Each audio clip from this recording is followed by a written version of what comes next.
Hello, everyone, and welcome to the Babylon 5 retrospective. This week on the program, a place I never thought we would get to.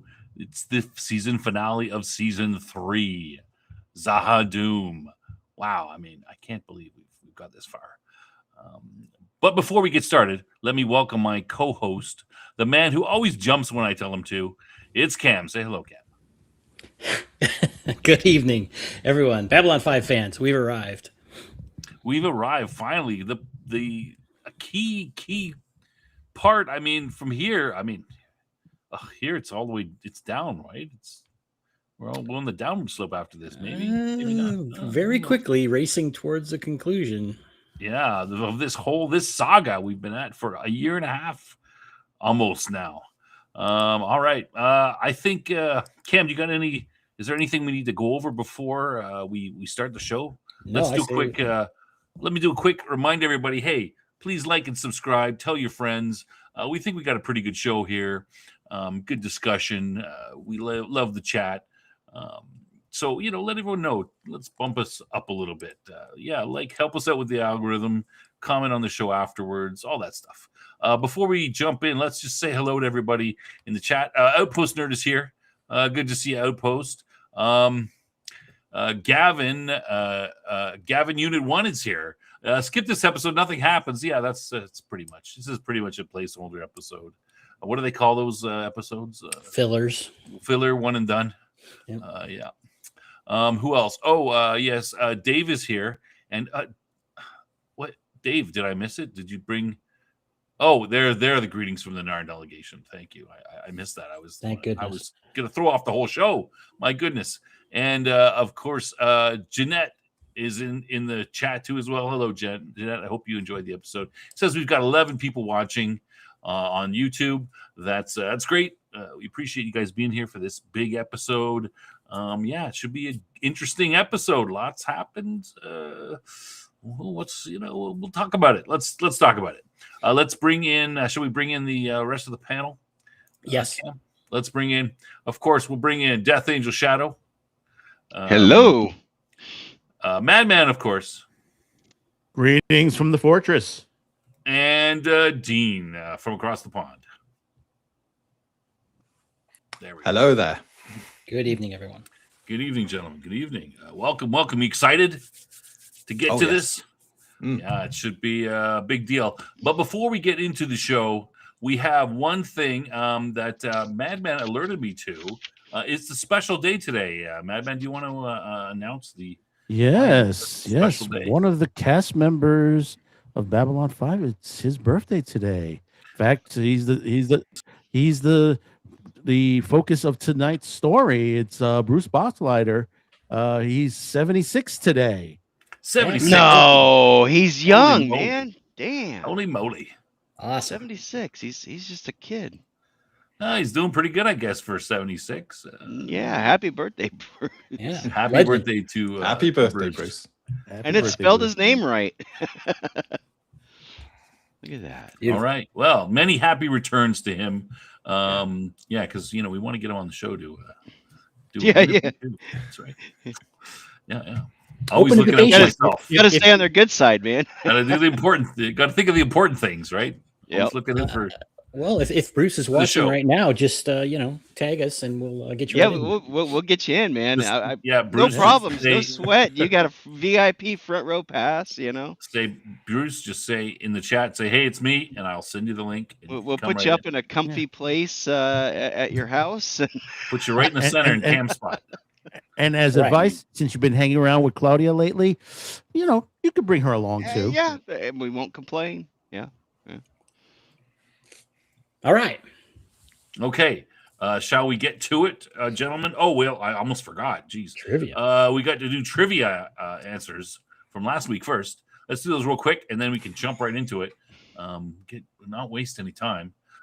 Last week from the show, Shadow Dancing, we had the following questions. In which episode did we hear originally? Sorry, did we originally hear the old Egyptian blessing? How many nights do Minbari women spend watching men sleep? Their man, not any man in general. What is the name of the ship Sheridan and Delin are on during the battle? In which that might be a tough one. In which episode did we originally see Sheridan's dream, and what is the countdown at the end of the episode? And of course, the answers are as follows. It was a distant star we first heard the Egyptian blessing. And the answer, how many nights? Well, it's kind of creepy, but the actual number is 3. These 3 nights. The are the Dogato. That was a pretty tough one. I don't remember seeing that in the episode itself. And the episode where we originally saw Sheridan's dream is All Alone in the Night, and of course, it is Z-2 days at the end of the episode. All right. Okay, Cam. Okay. You want to do our quick, and I'll do the detailed, and we'll get on with it. Certainly. Episode 66 overall, and of course, episode 22 of season 3, the finale, Zahadum, written by J. Michael Straczynski, directed by Adam Nimoy. Yeah, I noticed that too. Wow, that's cool. Yeah. Jason's had him on. I think this is his second episode he's directed. Original air date October 28th, 1996, and production order 322, right in line with the actual episode. Sheridan's wife, who supposedly died 4 years ago, tries to convince Sheridan to come to Zahadum and meet his opposite number. Londo receives important news about his political future, and the shadows move against Babylon 5 itself. All right, I'll do the detailed. Yeah, we've jumped up to 18 people. That's great. People are filtering in. Everything's doing good. Yeah, all right. Excellent. Should we have a great show for you today? Okay, so quick, detailed a little bit on the episode if you forgot what happened. The episode starts off, it gives us the background of Zahadum there. We've seen that before. And then we have Delin is watching Sheridan sleep, and Sheridan's wife comes in. Basically, and that's and the show starts up. Basically, that's the stuff from the last episode. Then back when we get back after the opening credits, we have Sheridan confronting his wife, saying, "What are you doing here?" And her reply is, "After 4 years, that's the best you can do." She doesn't explain anything. A little bit and all that. Okay, hold on a second here before I get finished up. Jason's come in. Let's get Jason in as well. Jason, welcome. You got a haircut or two. Are you good to go? Yeah, we don't hear him talking, but yeah. I think you're muted. Check, make sure you're good to go. Oh, that's still anything. All right. Well, while Jason looks at that, I'll go over. Basically, all right, there it is. Oh, there you go. All right, good to go. All right. Well, Jeff's right. I did interview Adam Nimoy. Yeah. Had him on the show. Right on. Okay, so we go to basically there's really only sort of one plot, but there is a little bit of a thing with Londo, and I'll just go over that real quick. So Londo's sitting in the sitting there. Veer comes up to him. He looks a little grouchy. Veer asks him what's up, and he says, "I've been promoted." And Veer says, "Hey, that's a great thing." He says, "Not really. It's they're worried about me. They're going to keep me under. They're watching me. They think I'm going to try to overthrow the emperor, and they'll probably cut my throat if they do anything suspicious." And then, of course, a strange man who we think is related to Morden somehow, or comes and warns him to leave the station.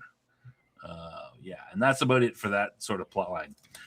As for the main plot line, we start off where I left off. We have Dr. Franklin checking out Anna. He says that she's 100% Anna, but he does later find some 2 little marks in his neck, or in her neck, excuse me, and they perfectly line up to the plugs that we saw from an earlier episode where people were something was put in their brains, so they put into the shadow ships, implying that maybe she had been in a shadow ship and been the CPU for it. Anna wants Sheridan to come to Zahadum. She says she won't tell him anything about what's going on unless he goes there. He's a little suspicious, but he eventually does agree. He will go if Anna tells him what happens to the Icarus. She tells him this tale about what happened.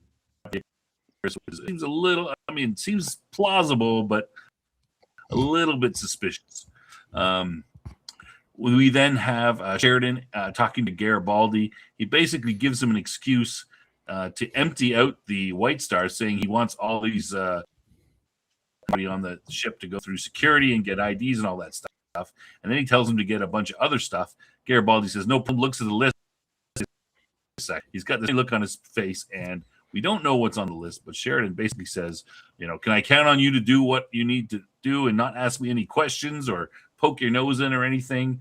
And Garibaldi kind of pauses and says, okay. So there's obviously something interesting on that list. Sheridan and Anna go on the White Star to Zaha Doom. They land on the planet in a shuttle. They go into some underground bunker type thing, and they have a discussion.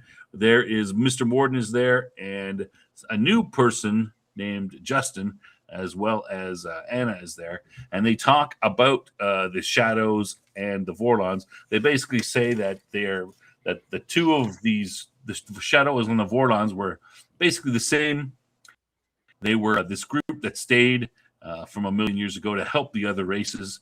The Vorlons like parents, and they like order, and they kind of stick their nose into people's business and mess with their genetics and try to make them quote be good and grow up right, while the Shadows are into conflict and chaos, and they want everyone to fight so that the strong survive, basically.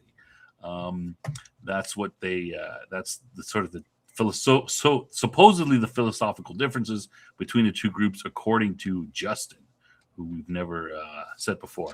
And they want Sheridan to be on their side. They tell him that, he says, hey, why don't you just kill me if you don't like me? No, we want you to be on our side, and we don't want to create a she doesn't seem to buy that. He knows about the marks on Anna, and that she's been into a shadow ship, and she's not the way that she's supposed to be. He pulls out a weapon just as one of the Shadows is coming in and they're saying, you will obey, and he shoots them. The next scene, we see him sort of staggering around. He's in some sort of building looking down into this giant hole in the ground and with a dome over top, which I assume, I don't know, is maybe the Shadows where they live, or some part of their the structure. And at the same time, he uses his comlink, brings down the White Star, which apparently has two bombs that Jakar gave to Babylon 5 on it, which are quite powerful, 600 to 700 megatons, and they're on the White Star. They come in and they crash through the dome. At the same time,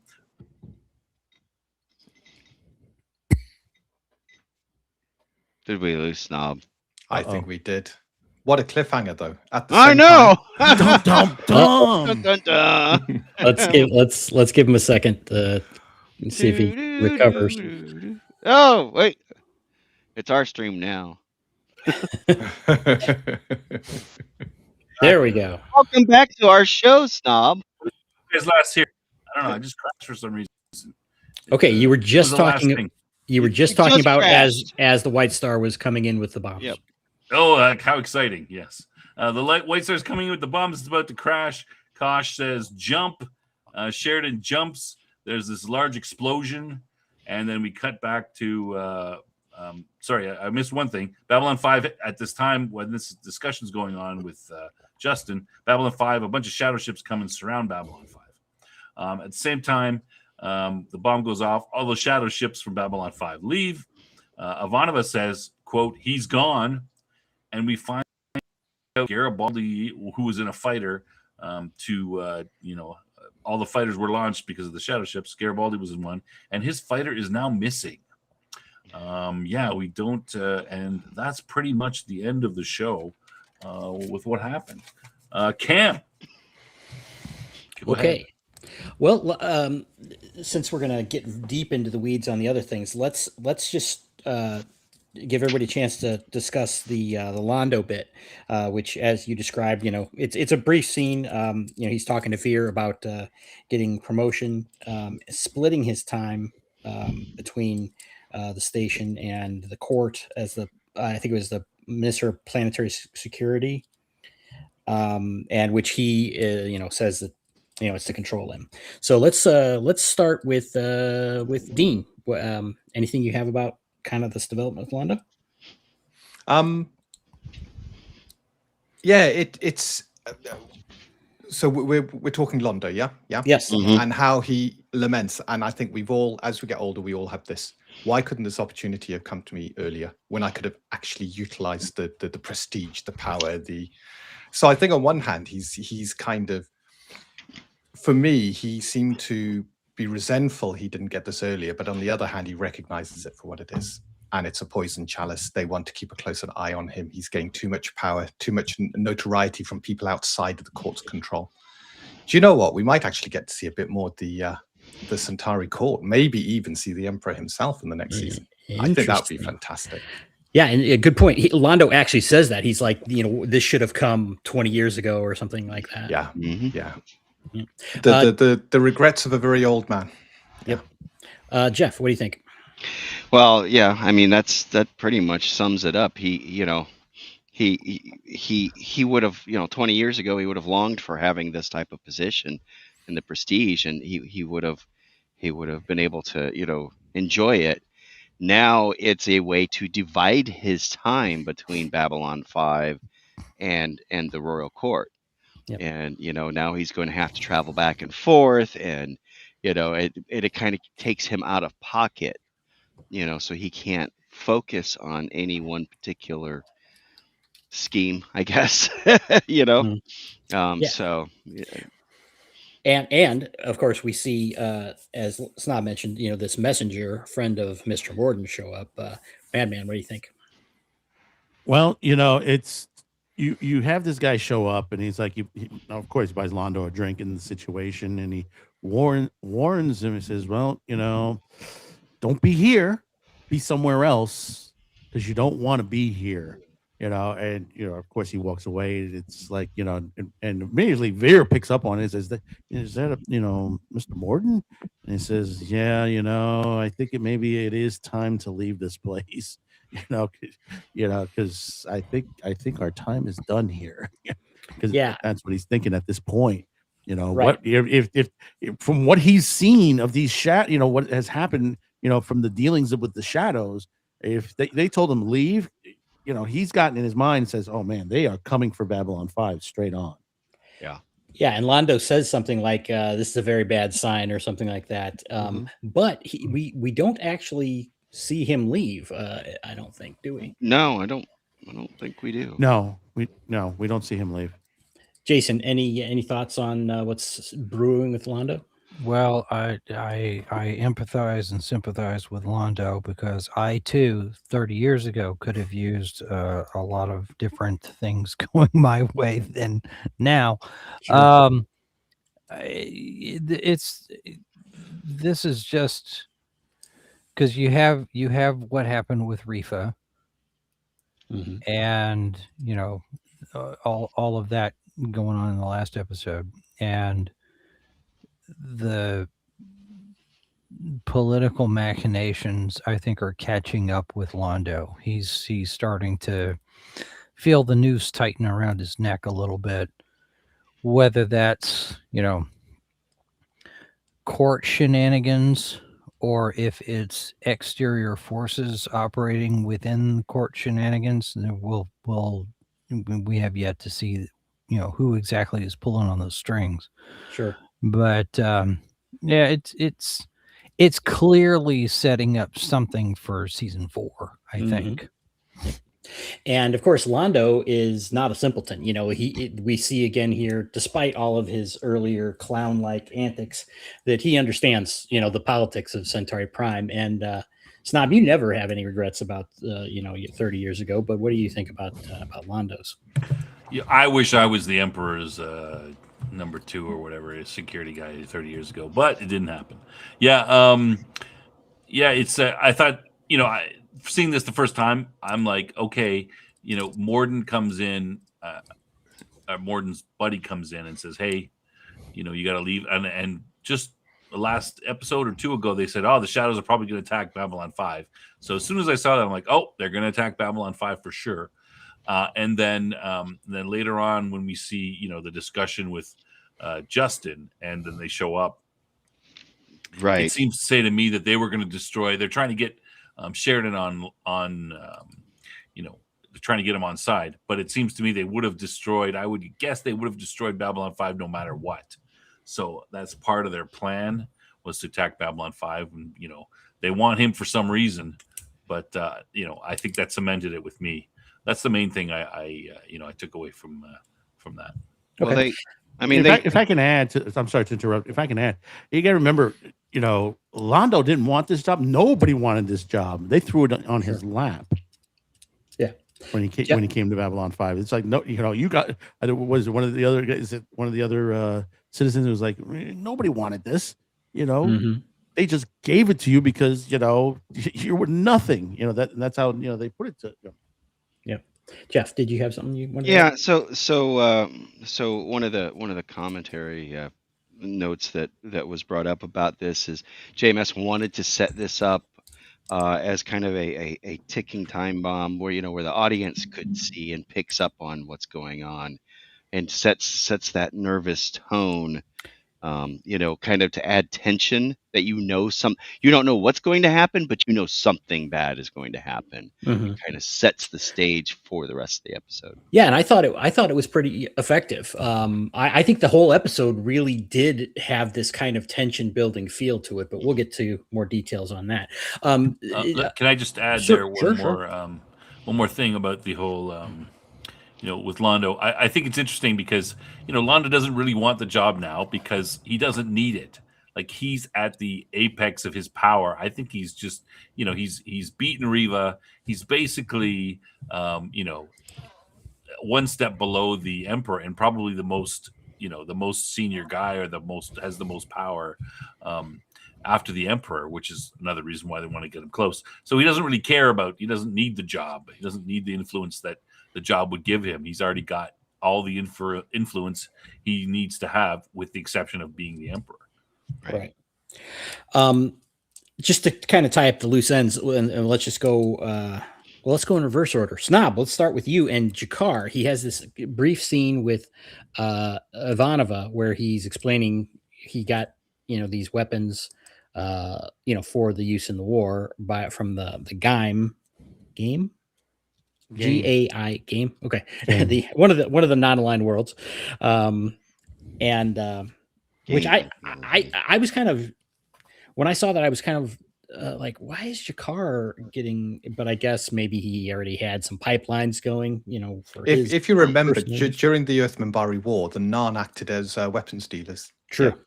So they have the channels, they have the back channels to be able to get stuff. Yeah. And there's quite a bit, right? Wasn't there like 200 of them or something like that? Yeah, I forget what the exact number, but there was quite a few. Did anyone? How did you take that scene? Did it seem strange to you? Let's go to Jason. Jason, did you find that scene out of place or anything like that? I did. No, I mean, Jakar, Andres Katsoulis seemed a little rushed in his delivery of the lines. He seemed a little more frantic than I normally see Jakar, but I mean, when 2 nuclear bombs go missing, I guess that would make you frantic a little bit, but later, it didn't really do much for me. It's a functional scene. It's, you know, hey, Ivanova, you remember those 200 bombs that we got? Well, there's 2 missing. And then we cut to, you know, out to Sheridan and stuff. So you know exactly where they ended up. Yep. Sure. So all it is question and answer. It's a setup and payoff scene. You notice something, you know, with Sheridan, you know, Star Killer, and all that, you know, he solves his problems with nuclear weapons. Well, mines, yeah. Multiple times already. He's a man after my own heart. Yeah. Well, yeah. I think they have set up this nice pattern, you know, which again, he's a tactical genius, right? I mean, he is that guy that sees that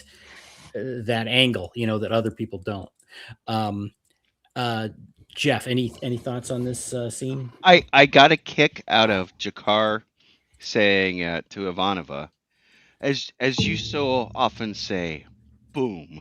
Yeah. Yeah. That one, I made a note of that one because it was like, yeah, that fits. Yeah.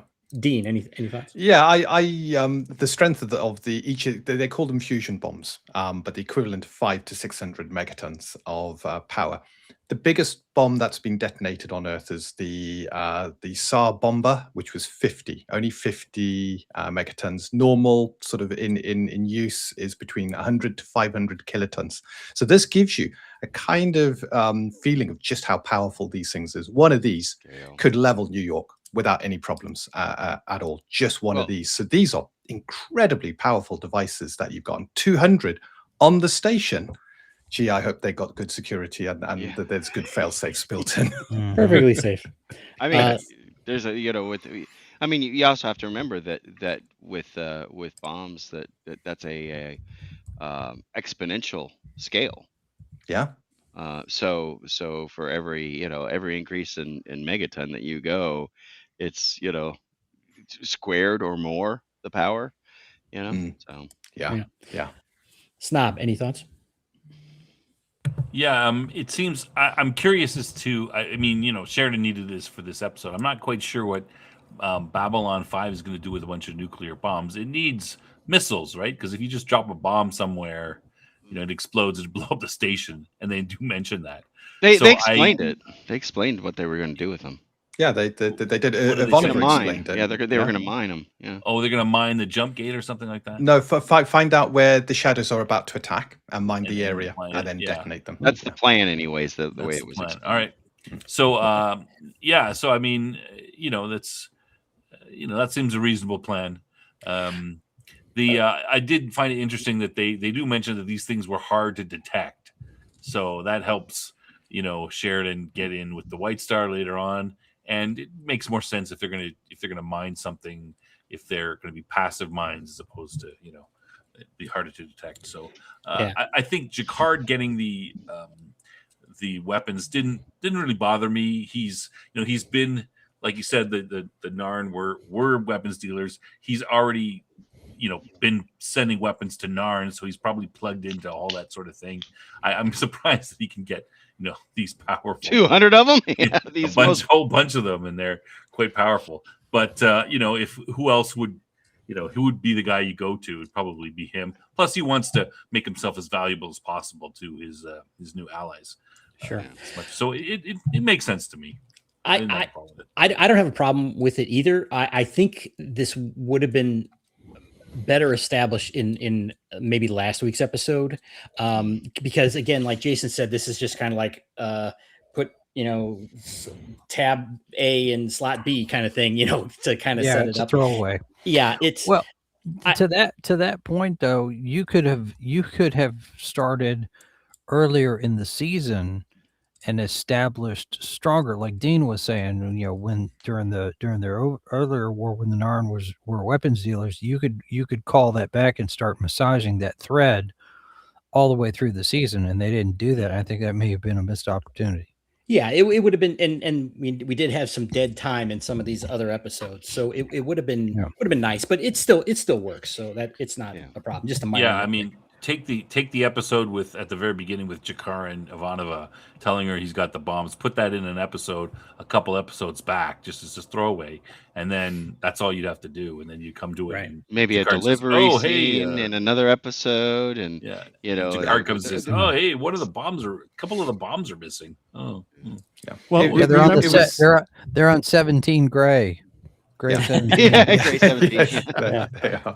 It was one of my complaints was that there are lots of moments that they miss where they can do world building in previous episodes. And JMS, he had a great idea of the arc of the story, so they could have taken the little bits in planning and just popped these scenes throughout. Jakar trying to convince them that he had inroads, one of his convincing arguments could have been, I know people with weapons, I can bring those weapons to the war. Yeah. Just one line. Yeah. Well, remember, to the point that from a production point of view, season 4 was supposed to be the incumbents of the Shadow War. but due to the issues and this change over to TNT, Another cliffhanger. let me repeat myself. Things had to be changed around, and things were, I believe, were added and subtracted to just to adjust to what was going on, because at this moment JMS didn't know if he was going to be on for another season or not. Yeah.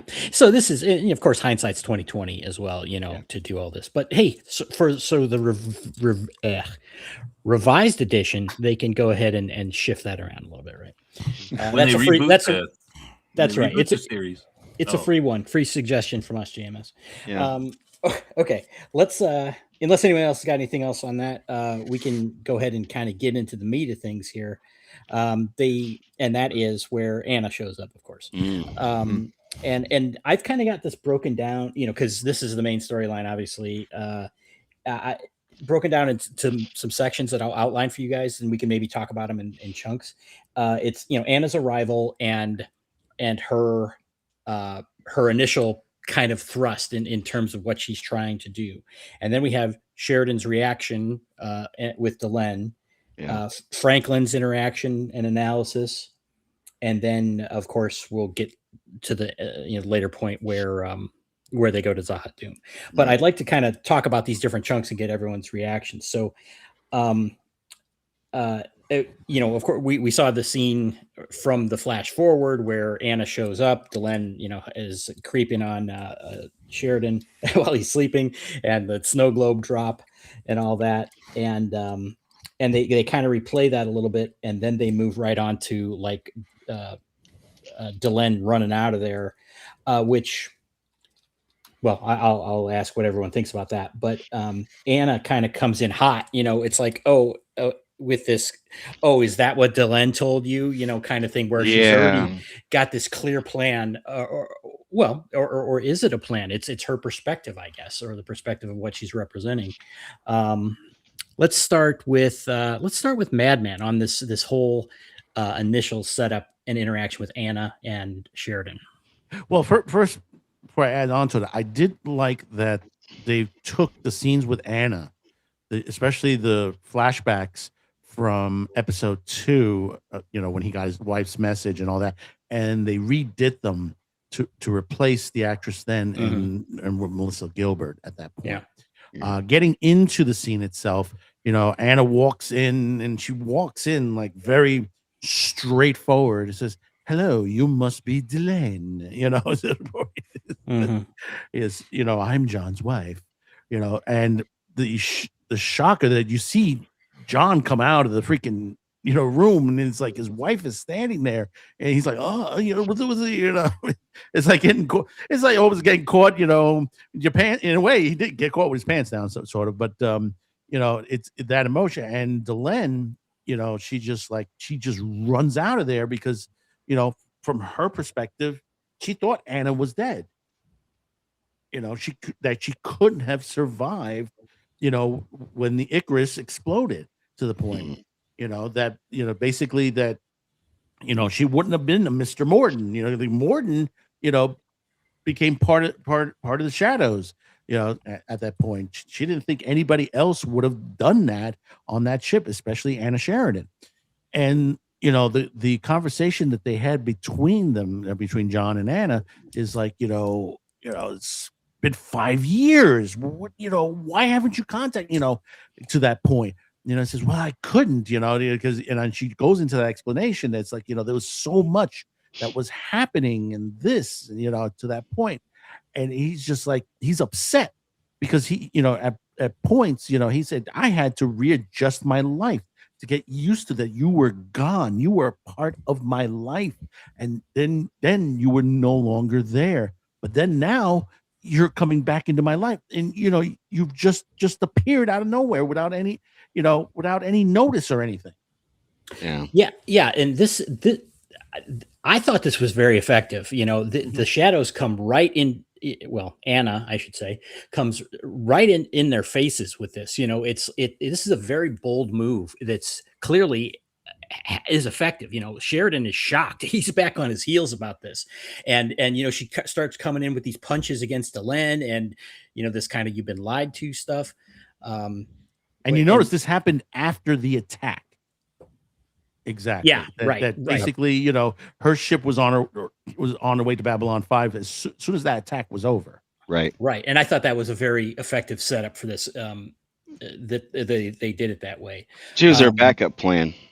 Right. And the way it was presented was really like, all right, we're doing this. So at least that's the way I took it. Dean, what do you think about this whole setup and the way that Anna's presented? Is she convincing? Do you? Yeah. The first thing, doors opening on their own rules again. It's a bugbear of mine. And I know I mention it every time, but it loses points on an episode when a door just opens for no reason. It's like, did she have a card to open that door? What happened? How did that door dramatically open at that moment in time to set the scene? So yes, apart from that, I think it was a great scene. I think it was showing how, and I do believe she was inspired and programmed by the shadows to do it this way, to try and get beneath the person, to make them doubt what they've been told, and to convince them that there is another truth out there, not the truth that they know. And as we learn later on, how the shadows and Vorlons operate, I think this is fantastic. This is all about chaos. This is all about making you doubt yourself. This is all about making you doubt your friends and allies. It's to isolate Sheridan and then remove him from his position of power. So I think it was brilliantly done. The emotional sort of blackmailing that goes on in here, the way the language was back and forth. I think they played to the female strength over a male partner, and I think they did that really well. I agree. And Dave in the chat mentions that Anna doesn't apologize, and all conflict, and then mentioning chaos. And you're right. It's unabashed. It's not like it's very aggressive and very forward by the shadow, and Dean, as you point out, representing the shadow's attitude very well. I mean, it really struck me. And as Delenn's leaving, Anna just jumps in front and says, "No, don't worry, you'll speak to her later." Yeah. Right. Very rude. Right. And Delenn's on her heels too. She is. I mean, she literally retreats, from this. Jeff, go ahead. What do you think about this? I thought it was done really well. Although my first question is, damn, we just don't have any security. There's no locks on any of the doors or nothing. People just walking in, into the captain's quarters. Really? I don't care who she is. She's presumed dead. And suddenly now she's just allowed to walk right up into his quarters, open his door and everything, walk right in. That's just weird. In the middle of the night. Maybe there's an extended scene where there's a little shadow invisible kind of picking the lock on the other side. Maybe I don't know. Like I said, but there was definitely some trying to pull on the emotions of us as the audience, and I think it was very effective. And as we go on, I think there's some more interesting ideas that JMS pulled out of his hat, so to speak. I think he said it's like being the magician that shows you all the cards and everything that's up his sleeves, and still says, "And I'm still gonna fool you." You know? And we'll dig some more into those details too. But I think a lot of this is very effective. It was effective against me. I've seen the show. I know where things go. Right. And just because, again, all of this secrecy, Delenn and Kosh, are steeped in secrecy, and it's been time after time. It's like, oh, I couldn't tell you, da da da da da. And now, Anna is hitting that on that sore spot. Jason, what do you think? Well, I think I think it from a certain point of view, the shadows are telling the truth. They're sitting there saying, this is exactly why we do these things. I mean, they're completely above board and open and right out there in your face with it. Their motivations might be suspect, But it could very well be that this is the philosophy that they have evolved through, however long it's taken them to get to this point. It's basically just, it's survival of the fittest. Yeah. And when she presents this, and when they talk about this at Zardum with Justin and Morden and such, they're not making an apology because they don't feel like they have to.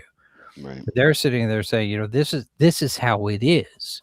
Right. It's not because there's any kind of evil ulterior motive, mwahaha, mustache twisting. It's this is what we've come up with, to make life forms better, more durable, more rugged.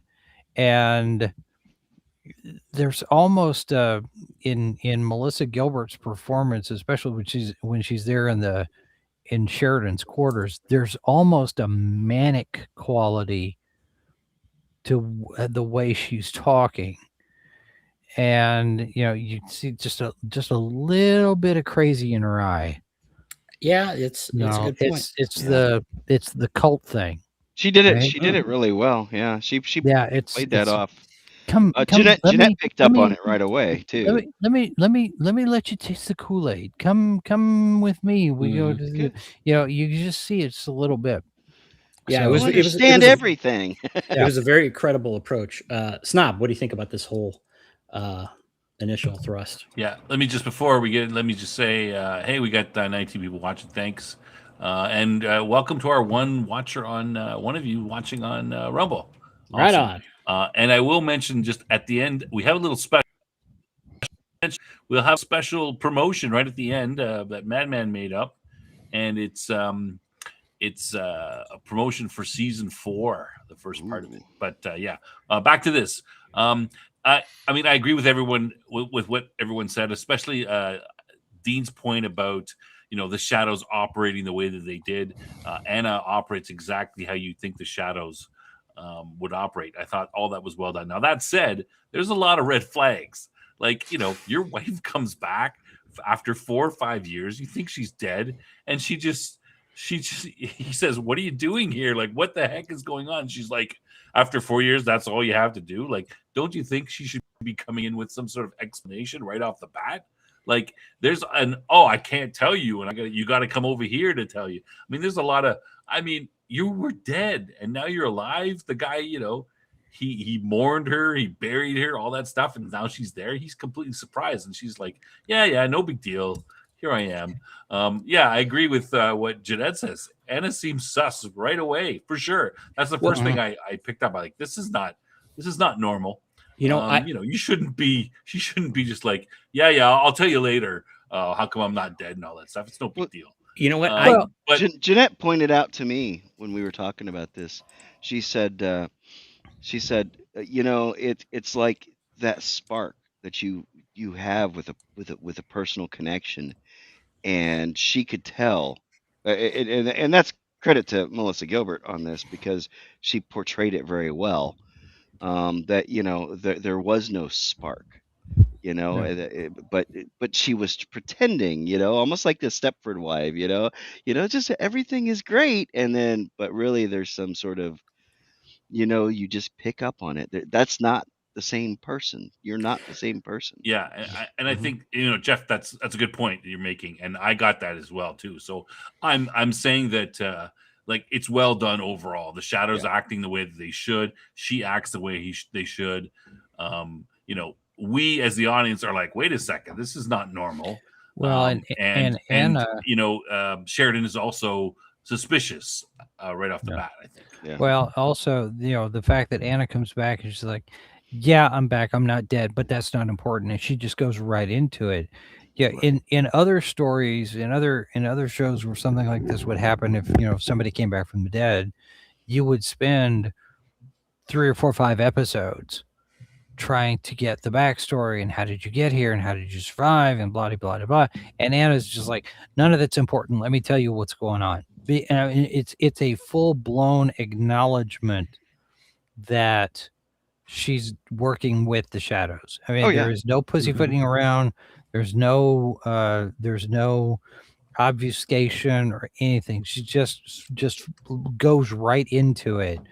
There's another side to this. You're not being told what's and it also serves to keep Sheridan off balance, right? Yeah. Because now he's got all of this new information coming from somebody who's supposed to be dead, and it's his wife that's supposed to be dead. It's like, oh crap, what are you doing here? And how are you alive? And wait a minute, you're hitting me with all of this stuff. It disorients him. Yes. Well, But at the same time, when he wraps her in the embrace, you can see his face where he's already starting to calculate some things. Yep. So yeah, and we see kind of a little progression through there. But Foreshadowing. But it's not what you were talking about. You're right across the board. But for me, it pulled it off though, because she's like, she's in your face. She literally retakes her place with Sheridan by ejecting Delenn. I mean, it's a total power move, and she's like, and I can explain it all. It's not like, oh, I don't know. There's no uncertainty. It's like, nope, you're gonna find out everything. The promise of certainty is dangled in front of him, and contrasted again with this world of secrets that he's constantly been in with Delenn and Kosh. The moment, Almost the opposite. They're almost acting like the opposite of the way the Vorlons are, where the Vorlons are being secretive and protective, and they're like, no, we'll tell you everything. We'll share you everything. Yes, I've been working with them. Yes, this and that, Yep. Now, if you notice that she was going through the room and she's seeing like all the stuff there and their wedding picture. Yes. And she picks up on that. Do you know that it's actually Bruce and Melissa's wedding picture itself? It's on my notes to mention. Yeah, they've been married. Things simpler. They've been married about a year and a half by then, and the funny thing, I got told a story once. Boxleitner is a conservative. Yeah. Politically. Melissa Gilbert is not. Clearly, yeah. And there are reasons why their marriage didn't last very long. You think it was that opposite attract type of relationship that they had? That could have been, that could have been part of it. I mean, she's clearly on here because she was his wife in real life, and they were married for 95 to 2011 or something like that. I mean, it was like 16 years. That's but yeah, that was the political discussions. I'm sure were probably they just avoided them. Yeah. Or no, they didn't. Not from what I heard. Well, in the case she was better off with him, considering not to say what happened next. Yeah, right. Yeah. Let's not get into that. But I was going to say it was very interesting that she did take up this role. Somebody suggested it and said, well, Melissa Gilbert, his wife, is an established actress and very well. I thought she did a good job. She did an absolute great job. One of the things that was said that JMS mentioned is they couldn't afford to pay her normal salary, so she took a very low remuneration for this role. She probably worked scale. She worked way lower than she should have earned as for her type of role. But she agreed to do it because she was his wife. She was like, yeah, that would be great. So okay. Let's transition into the next segment here, where and so the kind of the high points is she agrees. Oh, sure, take me. To your doctors. I'll take any test you want, kind of thing. And so we have that, and then we have Sheridan and Delenn's discussion, and then we come around to the point where Sheridan is seemingly convinced, but he demands to know what happened to the Icarus. So let's deal with that segment next. The doctor first, yeah. Well, just that chunk. Anything you want. And Jeff, do you want to go first? Yeah. So one of the things is the hubris that she had. that she's almost confident that they're not going to find anything because she's perfect. It's the same DNA, it's the same body and everything like that. Yeah, I had a And question about that. the only thing that they noticed was the doctor noticed was a little scar, right? But everything else was the same. You know, the DNA matched, the dental records and this and that and the other, because he kind of went through that. But when he had that conversation with Sheridan's like, look, I've got to know, check for everything, anything weird, double check it. And of course, we know what he discovered. And the only reason why he discovered it is because we encountered this before, with Yeah, and did the shadows not know that? I guess that's probably, well, I mean, they know that we took their weapon, but they don't know that we may not have destroyed it. We don't know that because Justin asks him, or one of them asks, how did you know? Yeah. And he explains it to them when. So that information may not have gotten back to them. I think they know that they got thwarted on this effort, but they don't know exactly what happened. So. Okay. Madman, you got any thoughts on this basket? No, I'm pretty much good on that. Okay. Dean. The only comment I'll say, because we're covering the interaction between Delenn and Sheridan as well. Yep. When Delenn said we decided, the look on Sheridan's face at that point, realizing that, he has this relationship forming with Delenn. He thinks he's in love with Delenn. But all of a sudden, there's this we. It's a group. They've manipulated him. They played him. They decided he didn't need to know something. Right. And they kept the truth from him, or the potential truth. If you realized there was a chance she was alive, you would have gone to Zahudum. And I think that whole play was helpful. It showed how Sheridan was beginning to try and work out what to do next. And he was pissed too. Yeah. That's their first lovers' quarrel. Yeah. Well, yeah. And it also brings into question, if you sit and extrapolate a little bit, well, if you were holding this information from me and manipulating me into certain decisions and certain actions to take, are our feelings for each other part of that manipulation too, right? He's got an opportunity, he's got a motivation there to question everything about that relationship that he's got developing with Delenn now. Yeah. That's taking a hit, and that's gonna take a little bit to resolve, I think. Yeah, and he's been, and Sheridan himself has been a party to not sharing information. With Jakar, with Zach and stuff like that. They've been a party to keeping these secrets, and so that almost acts as a reinforcement for that, that behavior. That this is something that. I think Sheridan's sense of betrayal comes from the fact that the we has generally included him. Yeah, and now this time it doesn't. Yeah. Well, he's on the other side of it, and he's like, "Well, wait a minute. I agree with Jason. I'm part of this we." Yeah, he's part of the we. He's what do you mean leave me out? He's the number. Him and Delenn are on the same level, so to speak. They are now. They weren't when this decision happened, though. I don't think Delenn. I myself don't think Delenn knew that Anna was still alive. Well, she said she didn't know. She said she didn't know. Yeah, Kosh most likely knew. In a way, if you remember when Kosh died, and he appeared to John as his father, and says there were things I needed to say and I couldn't say it, and things that could have been there. That Kosh may have known. Mm-hmm. Yeah, probably did, and I think even Kosh may have kept that from Delenn. Mm-hmm. But I'm sure Delenn said, well, did she survive? And Kosh probably swept it off, saying, the probability of that happening was very unlikely, or something. Like that. I'm not saying you guys are wrong, but I just don't think. I mean, would Kosh really care about that? I mean, if Anna she's been, everybody on the Icarus has been taken by the shadows. They are effectively dead anyway. Like Morden, like they're all being controlled. If she's been plugged into a shadow ship, would Kosh really care that much? She's I just think he another one of admired the. him. I think he admired John.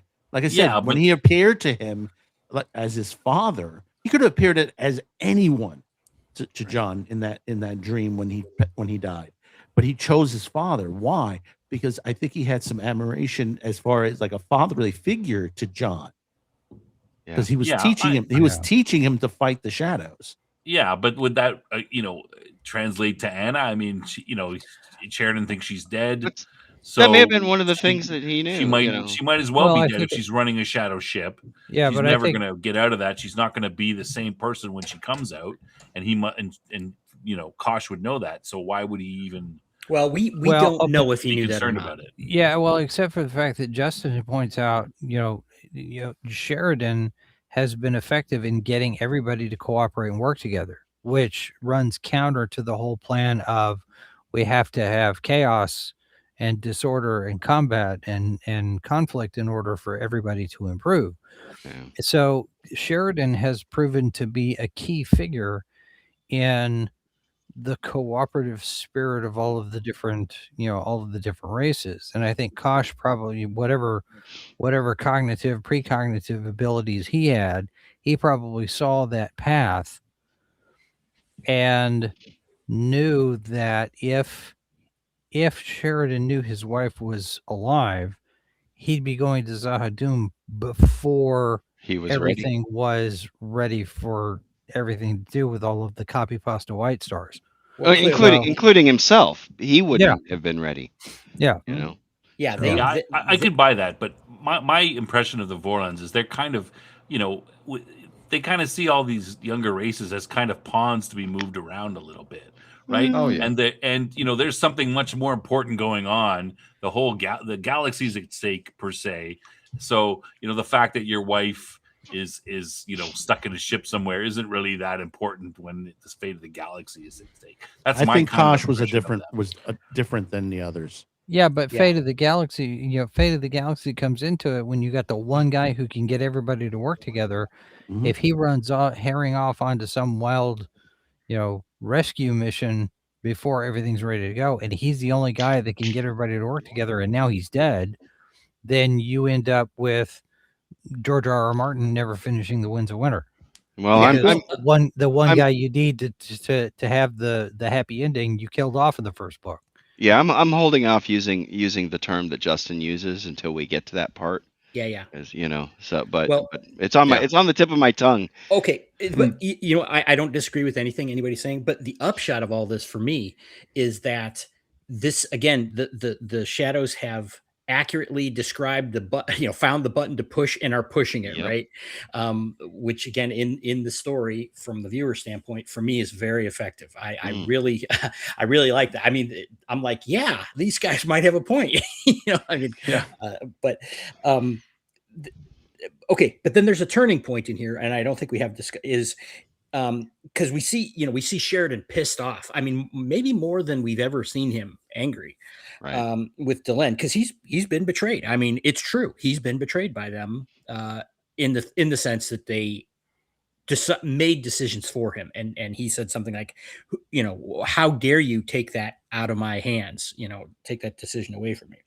But then we turn to and Franklin gives his initial report. It's like, yeah, this is her, and then Anna kind of makes another play here. She talks about we're not forcing you, we're inviting you. There's no strings attached, no nothing.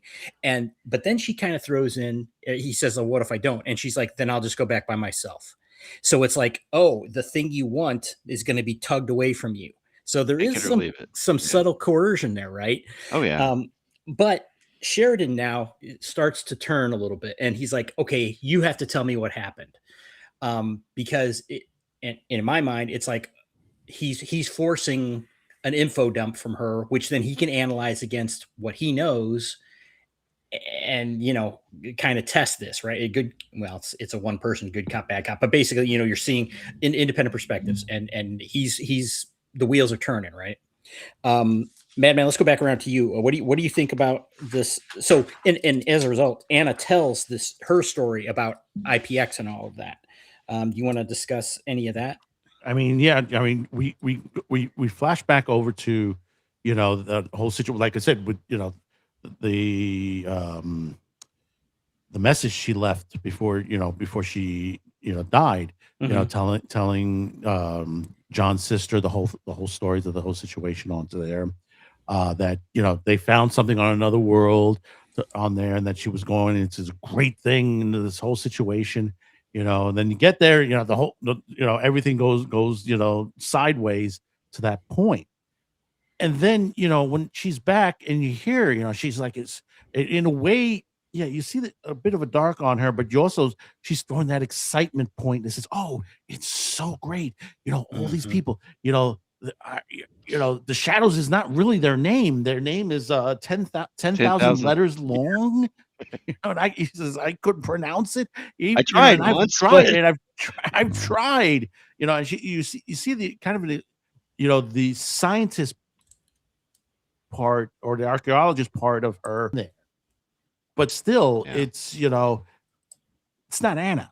It's literally, she's trying to throw these excuses to him and says, listen, this is important. This race is important to us. They're going to send us, ahead in our technology and everything, years, 10,000 years. And to the point that this was important to keep a secret. This is why I couldn't leave. Right. She's not. It's kind of subtle excuses that she's just presenting as objective truth. It's like, oh, of course I couldn't, do this. And it's all has a great reason. Trust me. She's not lying. I mean, she did not lie. No, but she did deflect. I think Sheridan asked her a straight question. I was told that those who wouldn't serve died. And she just deflected and talked about the accident and people being killed in an accident when the Icarus exploded and how tragic it was. And who does that sound like? Yeah. Well, and who does that sound like? Well, Morden. Mr. Morden. Yeah. Right. But again, because every question Mr. Morden's asked, Morden always deflected very, very well. But again, if you're Sheridan, right, and you're already back on your heels, and you know that the other people have kept secrets from you, and they've admitted to keeping secrets from you, and now you're hearing this, and the other side is saying, why wouldn't you be considering that maybe you've been lied to this whole time by the people you thought were on your side? Yeah. I mean, again, we've seen so much, as the audience, but think about Sheridan, who really, only has his own first experiences his wits about him. Yeah, it's. Yeah. So I think it's really put together brilliantly. And anyone else want to talk about the Icarus? Again, IPX that we've heard about for so long, from the show comes back around here. We see she tells the story about the ship being found on Mars and the other one coming in, which we've seen from a different perspective. So she's actually kind of confirming things that Sheridan already knows. Yeah, it was nice to get the full loop on that, realizing that no one called the shadows in at that point. So they expected another ship to come in. They hid. That ship came in, and then they followed the homing beacon back. So that was a nice way. It meant the shadows were only really introduced to Earth Alliance 4 or 5 years ago when the Icarus landed on Zahadum. Yeah, and that was that also connects up to what Garibaldi saw. Right, on Mars. Yeah, absolutely. So, because that was the ship that they discovered. Yeah, right? Him and Sinclair. Yeah. So, so there is. It's nice to see some tiebacks to some previous episodes of stuff that we had learned. Interesting. They did, of course, recycle a lot of the CGI footage. In this episode, and one of the reasons for that is because they blew their budget. They blew the budget on one of the previous episodes. So which I have it written down here somewhere, but at any rate, also Warner was wrangling in their budgets. Well, also. yeah. I mean, I'm trying to think of which episode it was that he mentioned it, but at any rate, but yeah, I mean, and he kind of regretted that in a little bit that they didn't get to redo some of that. So I thought it was interesting the use of the black and white We've seen this before. I don't know how well it worked with the CGI. I thought it looked great. I Do thought the you? black and white really looked good. Yeah. I mean, why does a ship have a tire on it when it lands like that? Oh, you're talking Why? about Why? the Why? Why shuttle? wouldn't it? Well, I mean, I just was, because you see that one big wide shot where you're looking and you see the tire, and obviously it's designed to give you scale, but I mean, it's the tire is sitting there in the middle of rocks, and it's like, well, clearly it didn't land like I did notice the rocks. It was like, did they put a block, move that boulder there to be a block it in, or what's Didn't going on? didn't they move the ship at one point? The shuttle you're talking? Well, let's not Yeah. Yeah, I let's don't know. not go down Anyway, that rabbit hole. But okay, so now we're moving along to where so this was in Sheridan's quarters, and I think it's at the end of this scene that we see the conveniently placed pad or whatever it is, right. because earlier we see Franklin, kind of, oh, look, these two things match, kind of scene, Right. a very brief scene with him, and then we see that that's been delivered to Sheridan in his quarters. And this is the point where he says, "Okay, I'll go to Zahadum." Delen's been sidelined. Sheridan has, declared that he doesn't know how he can trust her again. And Anna's done everything that Sheridan has asked. So then I think we have the scene with Sheridan and Garibaldi, right? Yes. Does anyone want to comment on that? Let's just go around the horn here with Jeff or Jason. Let's start with you. Well, I think given when he gives that list to Garibaldi, and he's like, hang on a second, what are we doing with this? There's a moment where it could go either way. It's 50-50. Either Garibaldi's going to go along with it, or the whole thing's going to come off the rails. And he doesn't ask any questions, but Sheridan still gives him an out. I don't know if you guys picked up on it. The fact he's like, the next time we talk about this, if everything is in place, we'll talk about the weather. And he's giving Garibaldi an out, because if he doesn't manage to get it all put together, you can still let him know. And so, Michael's kind of in that gray area. Is like, well, okay, I'm going to do this. But I think also there's an opportunity there that got missed because of Garibaldi's relationship with Jakar. Because if we had had the through line through the season of Jakar still having that connection to his old weapons path, his weapons railroad, Garibaldi could have gone to Jakar and picked up those two, and Jakar's not going to be panicked about them missing now, because now he's part of the operation. Garibaldi got those two bombs from him, and that could have been something that played in nicely with all of the interactions between Garibaldi and Jakar throughout these 3 seasons, as we've gotten through all of this, because of the relationship that they have. And I think, hindsight being what it is, that's that whole thread could have been something with a little bit more meat on the bones. Well, I mean, I think the implication is that they're, he's basically implying that this is basically, a one-way trip. I think that's the and the scene conveys that very well. We don't know necessarily that it's going to wind up as a kamikaze type thing or what, but that is the implication is like, I may not come back. I probably won't come back from this. And look, I need you to do this. You have to do this, regardless of whatever the situations are.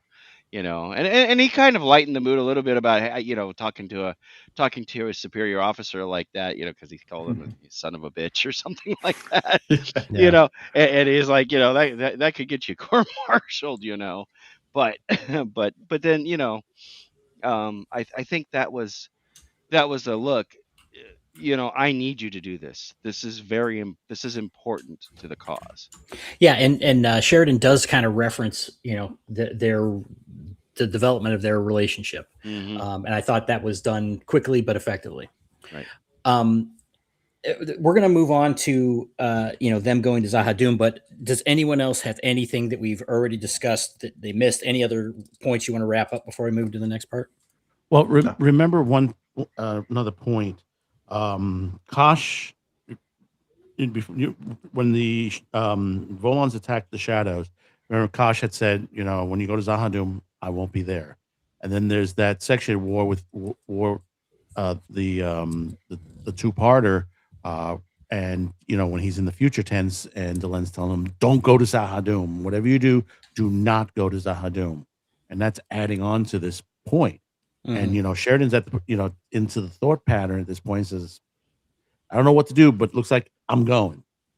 Yeah, and I don't know. We'll probably get to that in a little bit, but there's a whole interesting logic puzzle that he kind of goes through to arrive at the decision to go to Zahadum, and why he went.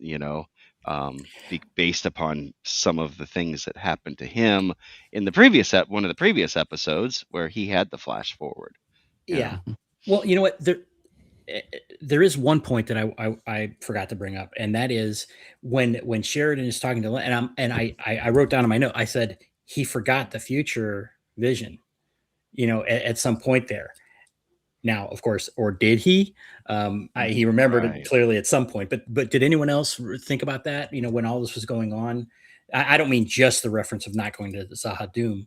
Delenn told him in the future, but well, I mean, do we want to jump on that logic that he went through?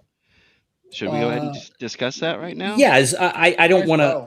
I don't want to go into the details of what comes later, but right. Yeah, sure. All right. So the principle is, in that flash forward, if he presumably where he's on Centauri Prime and sees the destruction and all that, and his logic is, I must have listened to her and to Kosh, and because I did listen to them, this is the result. Let's do the opposite. Well, pure chaos. Yeah. Well, wouldn't you conclude the opposite? It's like, if presumably where they ended up. Well, she said they won, but that things were bad, and then the first thing she says is, "Don't go. Don't do that. Don't do that." Wouldn't you assume that you had gone there because she's telling you not to go there? That's what I would have assumed. It was kind of a stretch to go through that logic circles, but I know she reiterated it in that flash forward, when they're both being held in the thing. Don't go to John, don't go to Zahadum. Yeah, and I would have read that as, you went to Zahadum, don't go. This is the result of you going to Zahadum, so don't go. I wouldn't change anything, but one thing, which is don't go to Zahadum. I'm with Snob and Cam on that one. Yeah. It's kind of interesting because of all the things that Delenn could have told him. It's like, they didn't have time, right? For her to get into it, but it's like, imagine that's implying all the other stuff that happened, that they couldn't get to. But well, it's an interesting point though that I just said, with Sheridan recognizing that there's something off about Anna when she showed up. Mm-hmm. And if you think about that flash forward that he had, that Delenn knew that this Sheridan was not the one from this current time, that because she could see it in his eyes. The eyes of what the windows to the soul, I guess, and Yeah. she saw that innocence still that was lost a long time ago in that presumable timeline or of event. Do you remember what she said early in the episode? Go In ahead. this episode, or Yeah, this episode. The humans have a phrase. What is Mm. past is prologue. Prologue. Interesting. well, she also continued on with because she Mhm. said, but But sometimes, that's the important part of it. Yeah, but but that's the sometimes important part to take. well, because it finishes up, but sometimes what is past is the future. That's the Minbari saying. Yeah. So Well, I guess the upshot is for me is that he knows how it turns out. You know, he knows he ends up with Delenn. So I wonder when he made. Well, okay, we'll get into that. But so he does. They do show him leaving a time delayed message. very in his long one, quarters. apparently. Yeah. Well, right before he goes. Anyone else? Any last minutes on this portion before we move to the next? No, Nope, I think I'm hearing we got none. Okay, all right. So now we already talked about the where he was talking to Mr. Garibaldi. He agrees to go with Anna. They take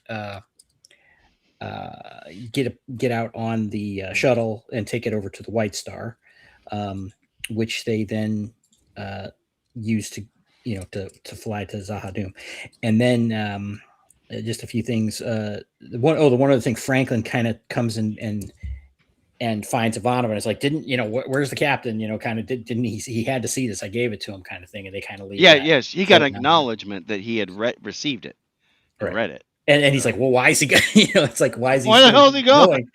Right. So again, it's these kind of little bits, these tension builders and breadcrumbs that he scatters throughout the episode, leading us there.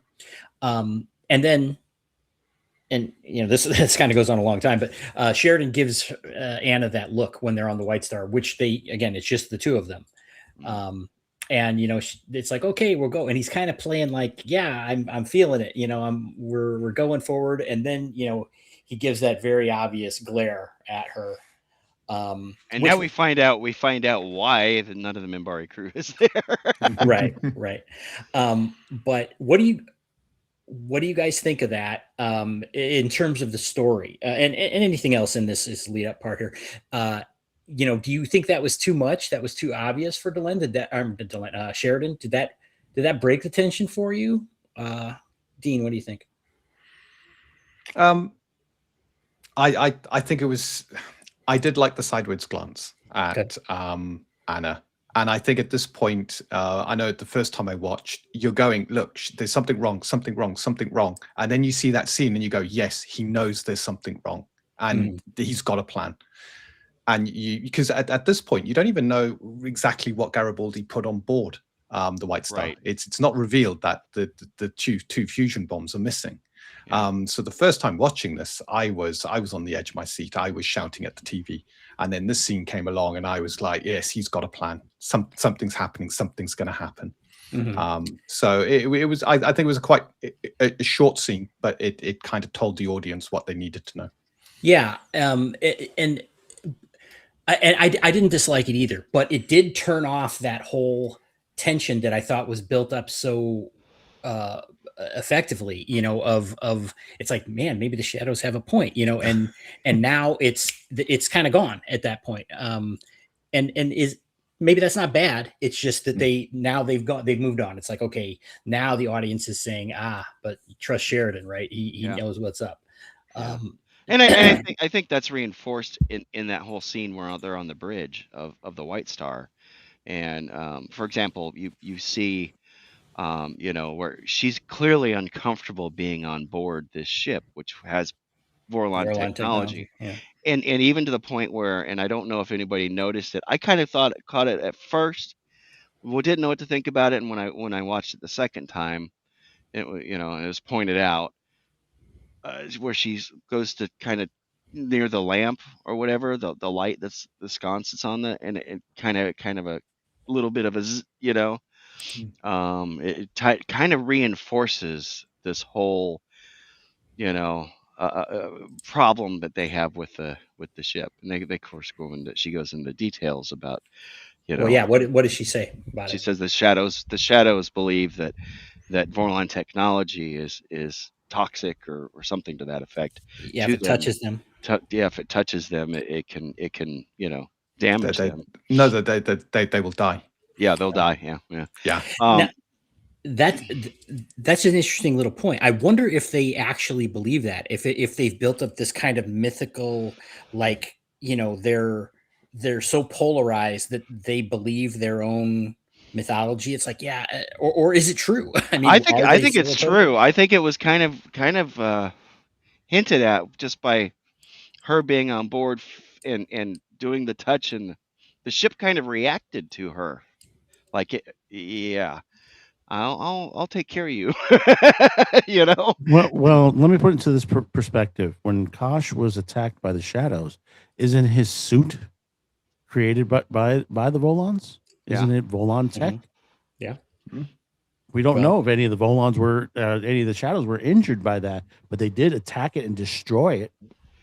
Mhm. Right. But they had to, that was kind of a, they for them they had to, and so maybe it's become mythical proportions, but I think there's always some grain of truth in a myth. And we're not sure what weapons they might have used in that encounter either. That's true. If they Right. if they did or not. Oh, one other thing I was going to mention is, wouldn't it have been interesting?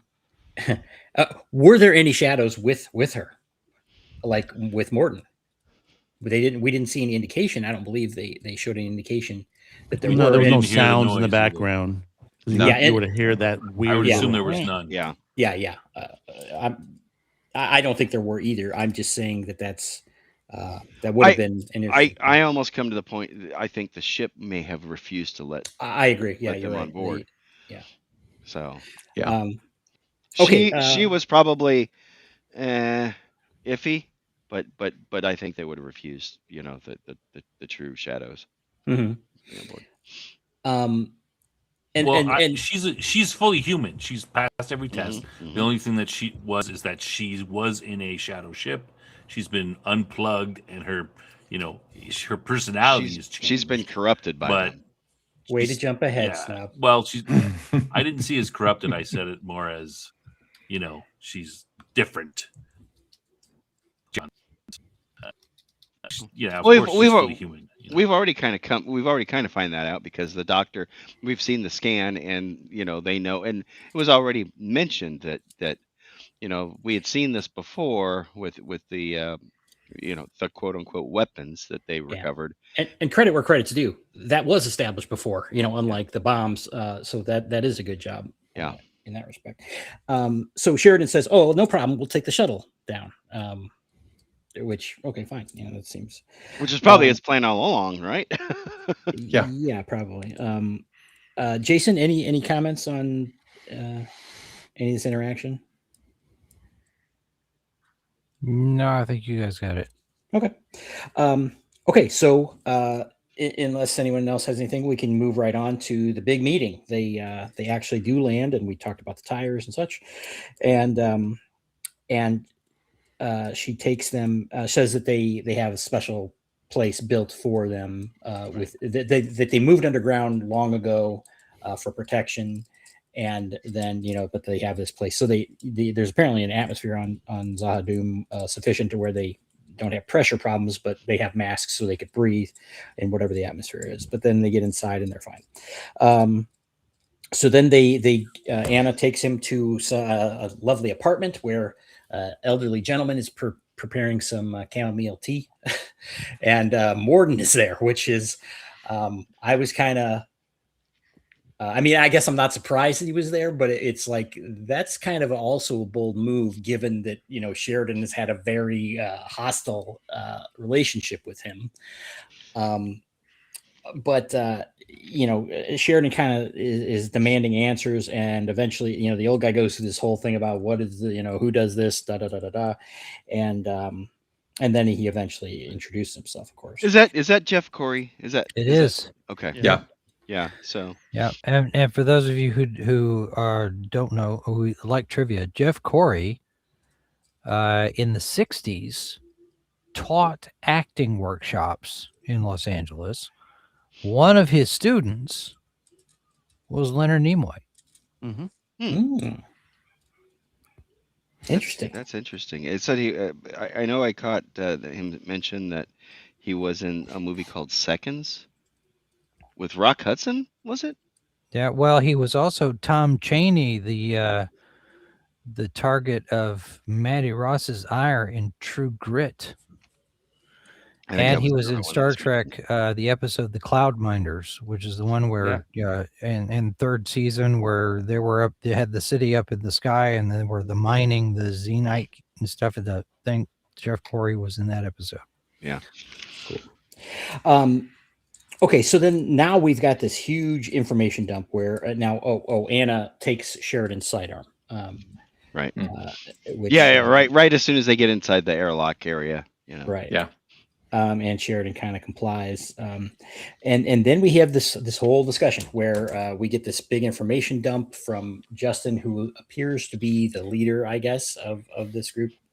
And they're kind of going back and forth. And I guess we'll open it up to any comments you want to make. Again, there's a lot of information revealed here about the shadows and how they see themselves. I think this is the first time. I mean, other than the bits and pieces Morden kind of cryptically throws out, this is the first time we're hearing the shadow side of things. Well, So Jason's alluded to it several times already. Sure. So maybe he should. Well, let's, Madman, why don't we start with you about this whole this whole conversation that you're finally learning what is the true purpose of the Volons in the shadows. That they do have purpose in the galaxy. They're the Volons are the ones of order, keep everything is. They're your parents, like they said, they're your parents. They tell you what to do. Tie your shoes and all that. But the shadows are the ones who kick over the anthill. The weak die and the strong progress. To that point. And the Minbari, that's mentioned is that they won the war. They won the war back then, but because of that, and the shadows take solace that it was because of them that basically the Minbari became stronger out of that war to itself on there. And it is a shocking revelation when you get to this point. And it was like when I first saw this back in the 90s, I was like, holy shit, excuse my language on that. It's like, holy, what a mind situation here that, you have two races that have been manipulating all the other younger races for the last, thousands and thousands of years, millennia, that, they molded all these people. And you have one end that just kept everything in, focused. The other ones just, created all the wars, all the, situations that happened in the galaxy for many millennia to this point, and that is just, one major, revelation in this chapter. JMS put this very well and detailed and, wrote it in properly into this, revelation, Joshua mentioning this, and I love when they first come in the room and, Sheridan asks, who are you? He says, who handles the hemlines that decides what length, and he goes through the whole thing and says, I work for them, different department, different division. Different department, yeah, different division, yeah. I'm the man in the middle, that decides what fashion, the hemlines are going to be below the knee one year and above the knee the next. That really didn't work for me because he described people that control things. And then he goes on to say that they are the people that create chaos, not control. But it's the when no, it's explaining Joshua himself. Justin. Yeah, Justin. Excuse me, Justin himself. Who does he represent?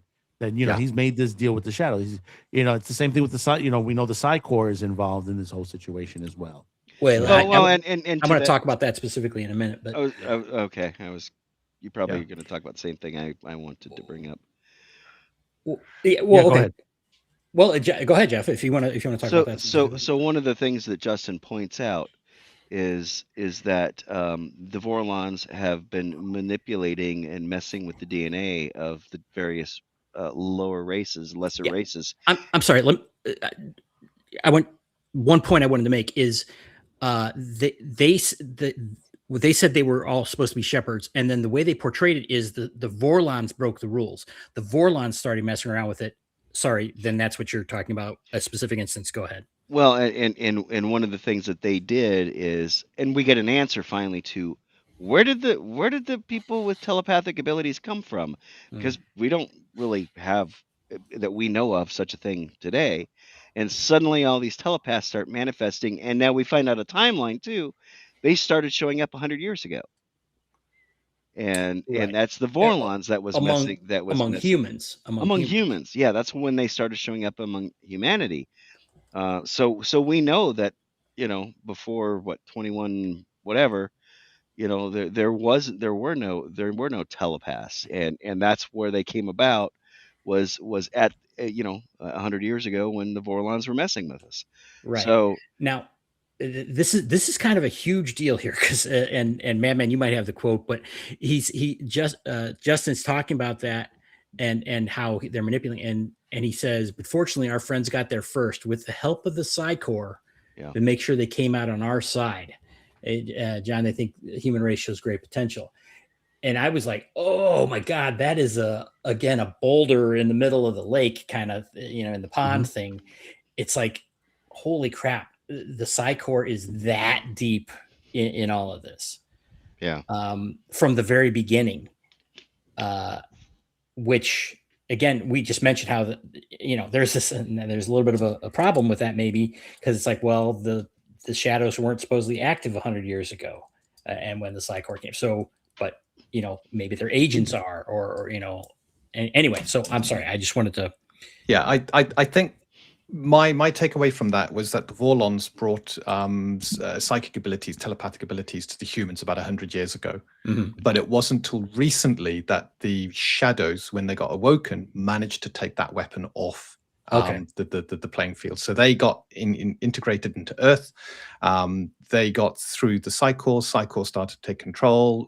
These telepaths that were unregistered or in re-education camps were then weaponized and sent to Zahadu, where as we know that they got intercepted and are now in cold storage. So I think it was the shadows admitting we managed to take that chip off the table, but of course Sheridan, he's got alliances now, and they're giving telepaths. The Minbari have a lot of telepaths, so there's still a big problem. Human telepaths probably aren't a problem to the shadows, but all the other telepaths still are. Yeah. Also bringing up that the shadows have been asleep a long time.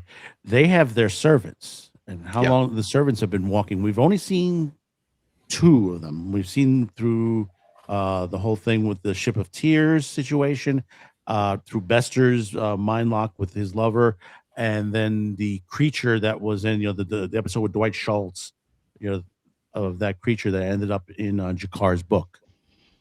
At the end, there it was headed for Sahadum, which we haven't seen. We haven't seen Bester's love interest since, have we? No, we haven't. Or Bester, right? Or Bester. Now, so interesting point there. So the humans are kind of late to this game. We know 1,000 years ago there were Narn telepaths who were all destroyed, and then presumably the Minbari and Centauri have been around for some time with telepaths. And this is interesting. It's like, oh no, the shadows see great potential in humans. So are humans? It's like, oh, they're the playthings. They're the ones that are naturally able to be pushed into chaos. That can do what we want. I think you're right there, because the last time the Vorlons and the shadows decided to teach the galaxy was 1,000 years ago in their last conflict. And at the end of that conflict, the shadows were lesser for it. The Vorlons were greater for it, and all because of the Minbari. And I think this time the shadows are going, the humans are our Minbari in this war. If we get them on side, we can come out on top. We can then get rid of the Minbari, and the Vorlons will be lesser. So next time we come out of hibernation and sleeping, we'll be the more powerful race, and we can teach the galaxy the true meaning of conflict and growth through conflict and loss. I think one of the things is I think it kind of makes an exceptionalist position for humanity about our potential, Mhm. and why both sides want to get humanity on their side, because we may be able to be manipulated to some extent, but we have some unique characteristics that maybe the Minbari don't have, and that some of the other races don't have. Well, Some well, exceptionalism. yeah, and of course that could be playing to human hubris Mm. too. But Mm. humans are often portrayed in sci-fi like that. It's like, oh, there's something special about humanity, that they have this urge for growth, or Right. stretching out. Potential. So, yeah, We're the upstarts. yeah, All of the aliens look at us like, how I remember reading How do these something monkeys about, go from?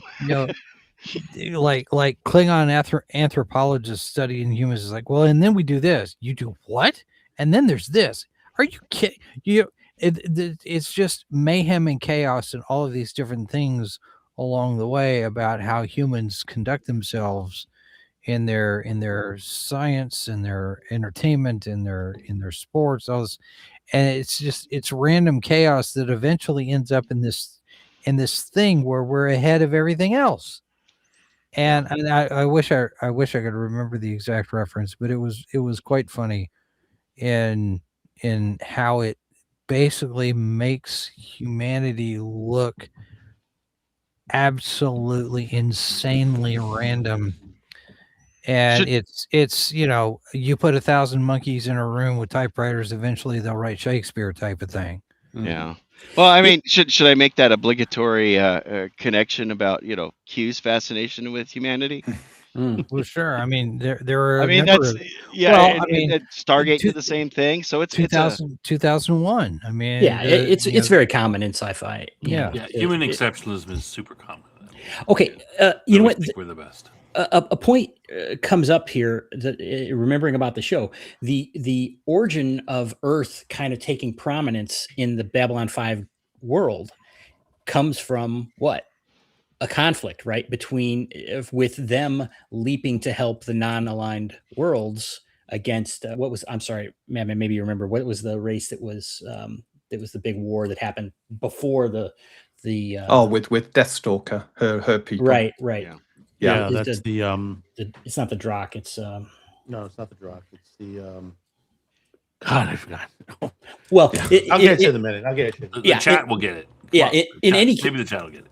In any case, but that's like an example of the shadows theory working. All right, it's like, yeah, there was this conflict, and suddenly these nobodies become a power in the galaxy. Is it the Dilgar? Yeah, That's it. Yeah. Dilgar War. right. Yeah. So they didn't mention it in regards to. I thought it would be interesting if they had mentioned that. Say, look, this works. We didn't even have anything to do with that. That would have been a good point to about to point out on their behalf, and in that big huge info dump. So yeah.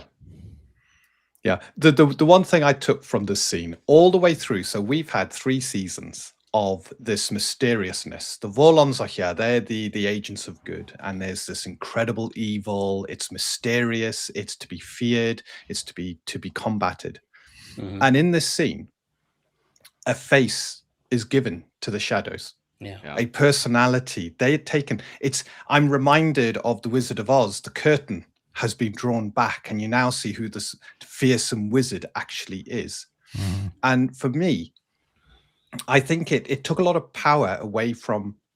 I mean, the shadows are still incredibly powerful, but it took away that air of mysticism and of this sort of mysterious, powerful enemy, and made them almost human. And I think that's what Justin represented. He represented the human face of the shadows. Yeah, and they're and why? Because they're trying to appeal to Sheridan. They've said this is the key guy right now, at least. And as shall I use the word? Go ahead. The Nexus. He was referred to He was the specifically Nexus as the Nexus. and they're making this play. They're saying that, you know, if we can turn this guy, then we'll get, at least this is what they're telling him, right? Because the presumption is that a nexus is somebody that even an individual is seemingly insignificant. Sometimes you can fight City Hall. I'm kind of paraphrasing JMS here, but you know, sometimes the whole world or the whole universe or the whole can rotate and around one individual if they're that specific. Mm-hmm. You Now, know, Does that mean Valen was the nexus of the previous war? very The one possibly. individual who changed everything. So humans have this incredible power to bring people along. Yeah. And another thing that stands out to me is, again, this whole thing where you were talking about the shadows and their kind of identified humanity, and the Minbari were kind of the key race before that. And then you, of course, have this link between them. And then the whole thing about the Minbari souls going to the humans, supposedly, which we find out isn't really true now. But it just struck me that that could have really been something to be played on as well, right? With this whole, you know, the ebb and flow of where things are going in the universe, that the shadows and the Vorlons might see that the rest of the races can't, right? They're looking at it down from a higher plane of consciousness, and right, and yeah, and one is chaos and one is order and one is light and one is dark, and now, you know, it kind of makes you think about the whole Minbari line about we are the gray. You know, we are the, you know, we are between the candle and the darkness. You know, you got to remember Valen gave that to them. Yeah. So it's that I'm wondering whether Sinclair knew a bit more about the truth than there actually was, which is, you know, you got these two powerful forces and we have to walk between them. Well, how much time did he spend with the Vorlons before the Minbari arrived on Babylon? That's a good question, though, because, well, I don't want to go into spoilers, but Dean and Madman, you know, and we know where this goes, and where Sinclair gets pulled out isn't the end of the story, right? No. You know, it's so he's leaving from a time when a certain perspective is kind of governing, and then he goes back in time and sets this thing up to, you know, to from that perspective, you know, to lead to this point. So being a lore nerd and everything, I love this crap, you know. This is it's so convoluted. I mean, there's so many moving pieces going on with all this. Great. Well, you can also take this under you know, our own mythology, like the Greek mythology and Zeus and all that. If you go to something like Jason and the Argonauts, you know, the task that they put Jason on to, you know, find the golden fleece to that point, and you could put some parts of this in a way that, you know, Sheridan is trying to, you know, stop the situation. He's on that task that, you know, that the Volons have put upon him. And then, you know, that all of this is being manipulated on both ends, like chess pieces on a board by both the Volons and the Shadows. But they're also both, you know, Kosh is kind of, and Delenn have made the point about Sheridan being important and everything, and the Shadows are admitting it too, as you mentioned, this Nexus thing, and you know, they make the point, it's like, just get out of the way and let this happen, it's for the best, you know. And to me, again, you know, I said that this was kind of over at the beginning. They're making this argument that's kind of plausible in some ways, and think about the way that if you were Sheridan, right, it's like, all you got to do is step aside, put down your burden, this heavy burden that you're carrying, trying to keep all this stuff together, because this powerful entity is telling you it'll end up better anyway. You know, do nothing and it will end up better. And here's your wife. Yeah. You know what I mean? It's like, so again, they're pushing all these buttons really well until. Do they ultimately win? But even if they lose, do they still win? Good question, because that's the point Dean made about the Minbari. There yet. Is you know, are the Minbari their enemies necessarily? No, they want strong people out there, right? That's their goal that they claim. And even though they supposedly lost, their result happened. I think what the shadows represent is human. We've seen it in our history. Every time there is human conflict, yes, there's a massive loss of life, but there is also an incredible leap forward in advancement, technology, and discovery. So this isn't a new concept. And as I said, it puts a human face to the shadows. You can relate to them now. They're not this mysterious thing that acts without reason. There is a reason. Man. Yeah. And do you know what? The reason is something you can, it might be unpalatable, but it is a truth. Conflict does bring advancement. One side will end up stronger than the other and be in a more powerful position. And they say that too, kind of. It's like, yeah, some are going to get left behind, but in the end, it's the bigger picture. It's better. I'm sorry, Sam, did you have something? If I can jump in there, Cam, just check. Let me just say that we're having a great discussion. We normally go 2 hours. This is a pivotal episode. I think we're probably going to go a little over. Just let everyone know we're just going to let everything go natural, and we will finish when we finish. But I wanted to mention that it's kind of it's something that we see a lot in stories about humans. In science fiction, we don't like to be manipulated, and we're very much against that. We want to carve our own path, and we don't want other people messing with our path. We want to do our own thing. I note that both of these, the Vorlons and the Shadows, are both meddlers.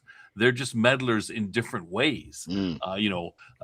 They're basically they're both the same, both just as bad. They just have different suggestions for doing it. The Vorlons with their order, and they're like their parents, and messing with our genes and all that stuff to make us a certain way. I mean, that's just, to someone who doesn't want to be messed with and wants to, freedom and to chart their own path, that's just as bad as the Shadows going and creating artificial conflict so that people fight so that they can, improve and get better. Yeah, they're making the two sides of the same coin argument. Yeah. Okay. If it's okay, anyone else want to make a comment on this? Because if not, I'm going to move to the kind of the conclusion of all this. So, Jason, anything you had on this portion before the big fight? No. Okay. Madman? No, yeah, we're good. Jeff? No. Dean? We're good to go. Okay. Snob, I guess you don't matter. I mean, the only thing I would mention is what's going on back on Babylon 5 at this point. Yeah, right. So that's what we'll move to here. So we have this tied in. Of course, all the the shadow ships have swarmed Babylon 5, and we also have the Delenn getting Sheridan's message where he's kind of explaining this. It goes back and forth a little bit, and Sheridan starts to push back, about these things, and then he comes around to saying, yeah, I know what you did. That's not really Anna. Right. And then it all kind of comes to a head very quickly. But I can be your wife. I can be just like her. Well, the thing is that Justin says is when you get plugged into one of those ships, and you get unplugged, you're just not yourself anymore. Kind of similar to Lita, right? We don't. Where she's been rewritten as well, maybe in a different way, but. So a shadow walks in, walks in the door. It's like, hey, they don't have any security on their doors either. And Sheridan leaps into action. So clearly, again, he wasn't really hiding it. It was kind of like, yeah, I'm not buying your he was questioning them as it was going on. And then he starts firing. Before you do that, Justin had told him, he said, do as you're told, So okay, so yeah, he kind of. Wait a second, I thought you weren't like the parents. Well, interesting. Yeah, because you start to see on to that point, and and it's great that Sheridan had a gun in his ankle, and it's like, hey, Mr. Morton, didn't check the ankle, did you?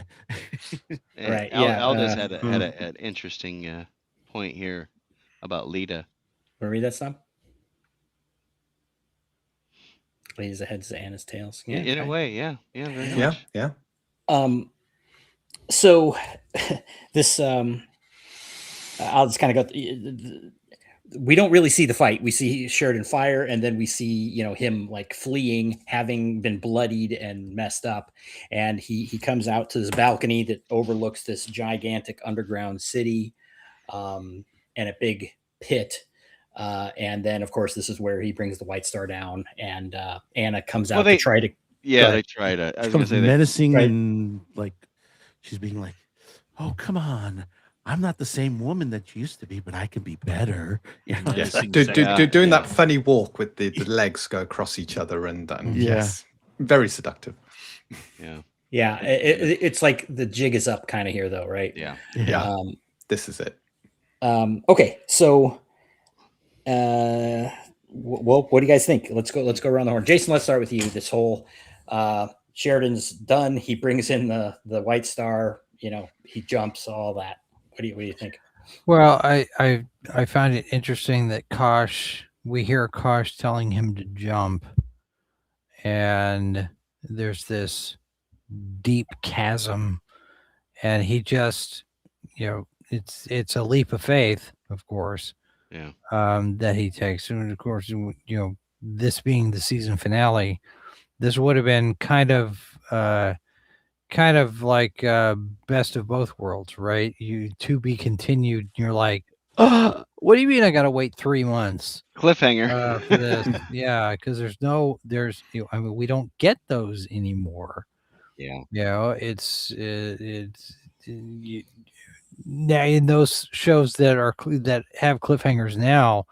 Who knows? Maybe you're waiting a year and a half before you get the next season because 2 years. streamers are stupid. But back then, you're going week to week with each episode, and then it stops, and then you've got to wait 3 months. You got to figure what's going to happen, and that gives you all sorts of time to speculate what's next.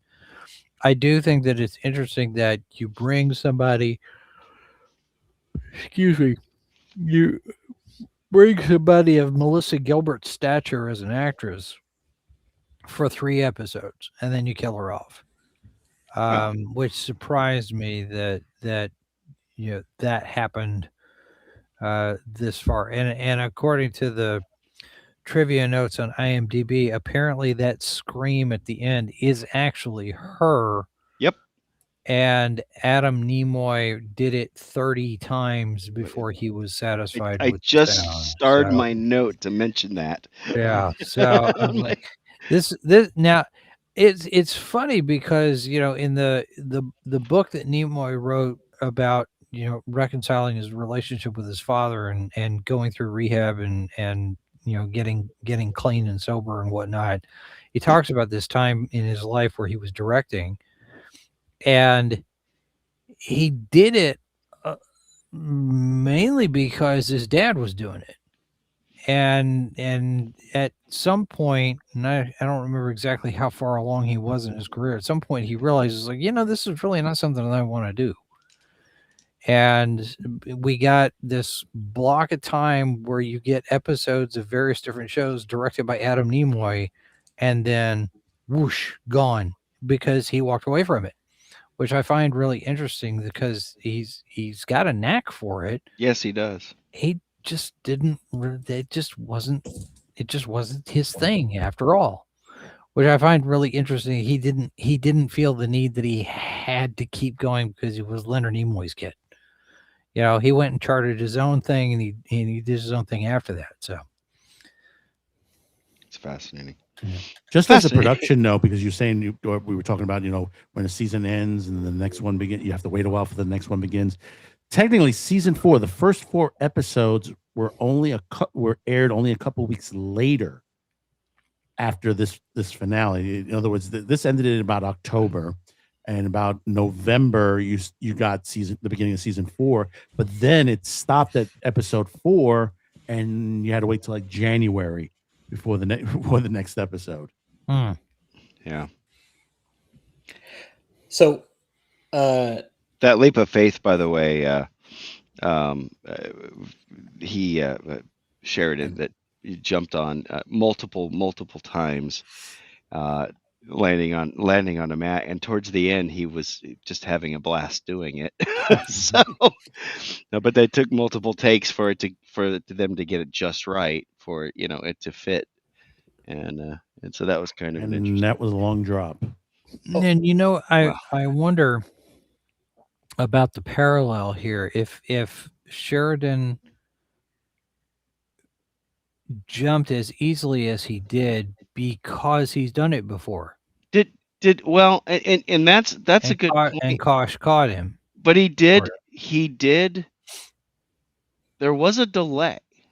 Like he did as soon as because Kosh said jump now. Yeah. And then he turns back and he looks, and if you notice, he's basically looking at Anna, and it's almost a confirmation that I'm making the right decision because there is no spark in her eyes. This is not my wife. This is Yeah, not the it's same not her. person. This is not her. She is gone. She's already gone. And that's when he goes and decides to jump, Yeah. In a way, you could put it to the perspective that the look of because it was Anna. In a way, it's like he's saying goodbye to the goodbye that he never got. Yeah. That too, yeah.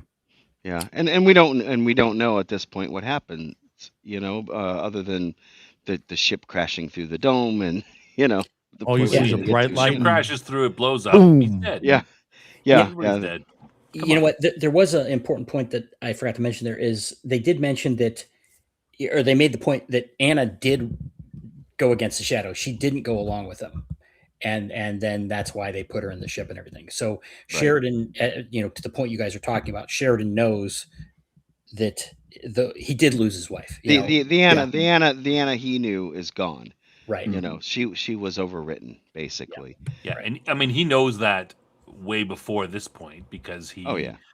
of the the various steps we get hints throughout the episode. The second weapon, looking at the pad that he sees, he knows before well before he goes. Mm-hmm. Yeah, and if you don't catch it on the first go around, you will catch it the second time most likely. Yeah, and well, again, he said multiple times. It's like, oh, she would never go along with him. It's like, well, she didn't.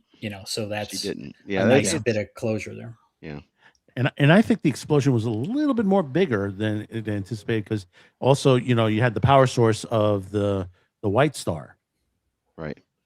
Well, On and top of that. if you notice the White Star was glowing hot white.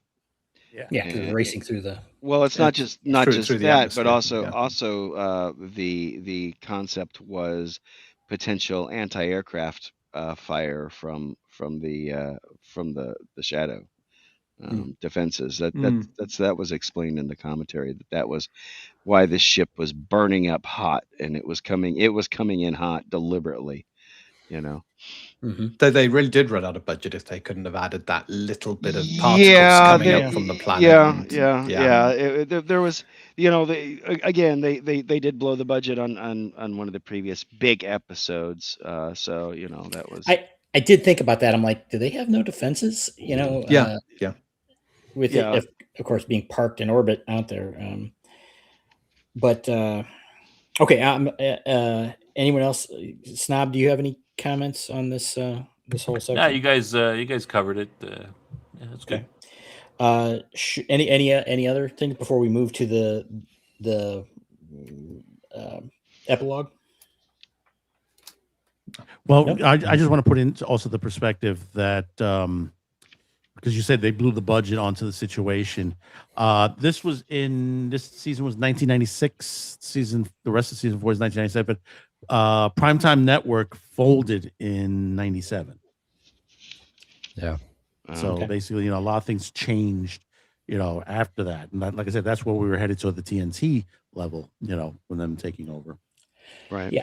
Aldous does mention in here that there is back and forth going here, between the station, and everything, and the message with Delenn, and she's realizing what's happened. He's gone there and everything, and he's not coming back.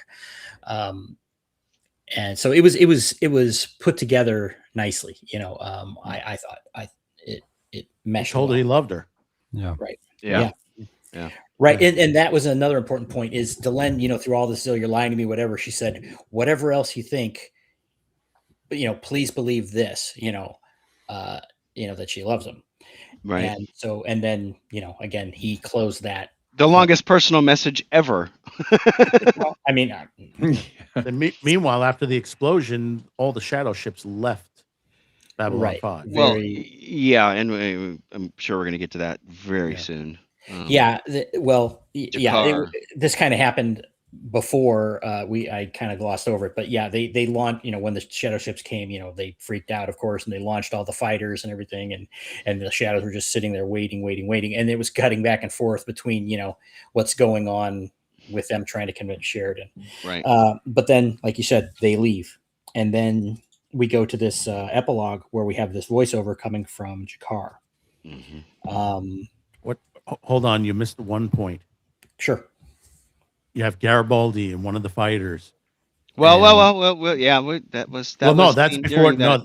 No, that's not afterwards. That's where he's headed for. It's toward the end, the epilogue. Garibaldi was commanding the He was squadron. commanding, and then what you see is Garibaldi looking up, and you hear the sound of a shadow vessel over him. Yeah. And then that's it. It just cuts. Right. Now we go from that point. Yeah, take care, Aldous.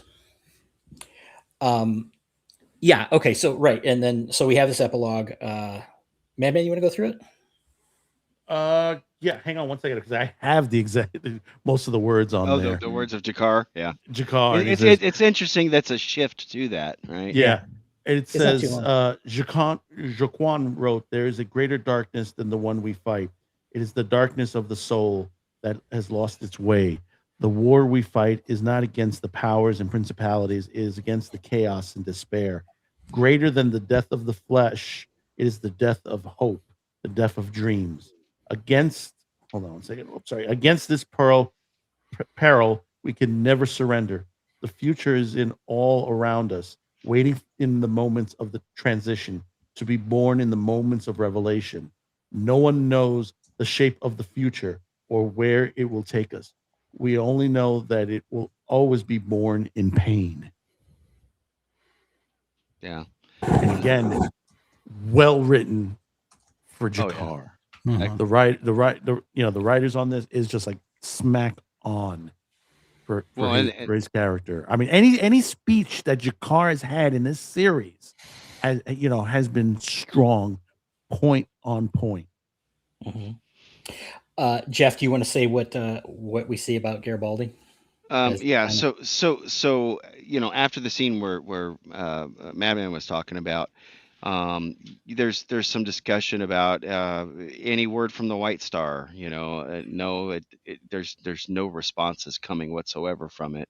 What about anyone else? And he says, well, one of the fighters, Garibaldi, never returned. And then it kind of almost cuts away, and you see that little outline of a shadow ship with a Star Fury in it, and it's one of the new ones, I presume, right? It's probably one of the newer ones. So the question is, did the shadow envelop the Fury? Is there some upcoming? I think it's planting a seed for what's next. Mhm. Yeah, it is. Of course, when we see the scene with the candles and all that, but yeah, and we also see that the shadow ships at the crater on Zahadum, kind of investigating the scene, the remains. Yeah, it's basically, and the point is at this point the war is on pause, almost right. They mentioned everything kind of stops. An easy. Just a delay of everything, and it's almost like the waiting is the worst part, I think it also reflects the impact Sheridan had on the war. He's been removed. He's no longer there, and everything has paused because the shadows are now recovering from an incredible strike against their capital, and there's no one to help direct the alliance anymore. Delen's, in Vigil with the potential loss of Sheridan, and it was Ivanova knowing that Sheridan was gone. Her latent psychic ability probably playing a part there.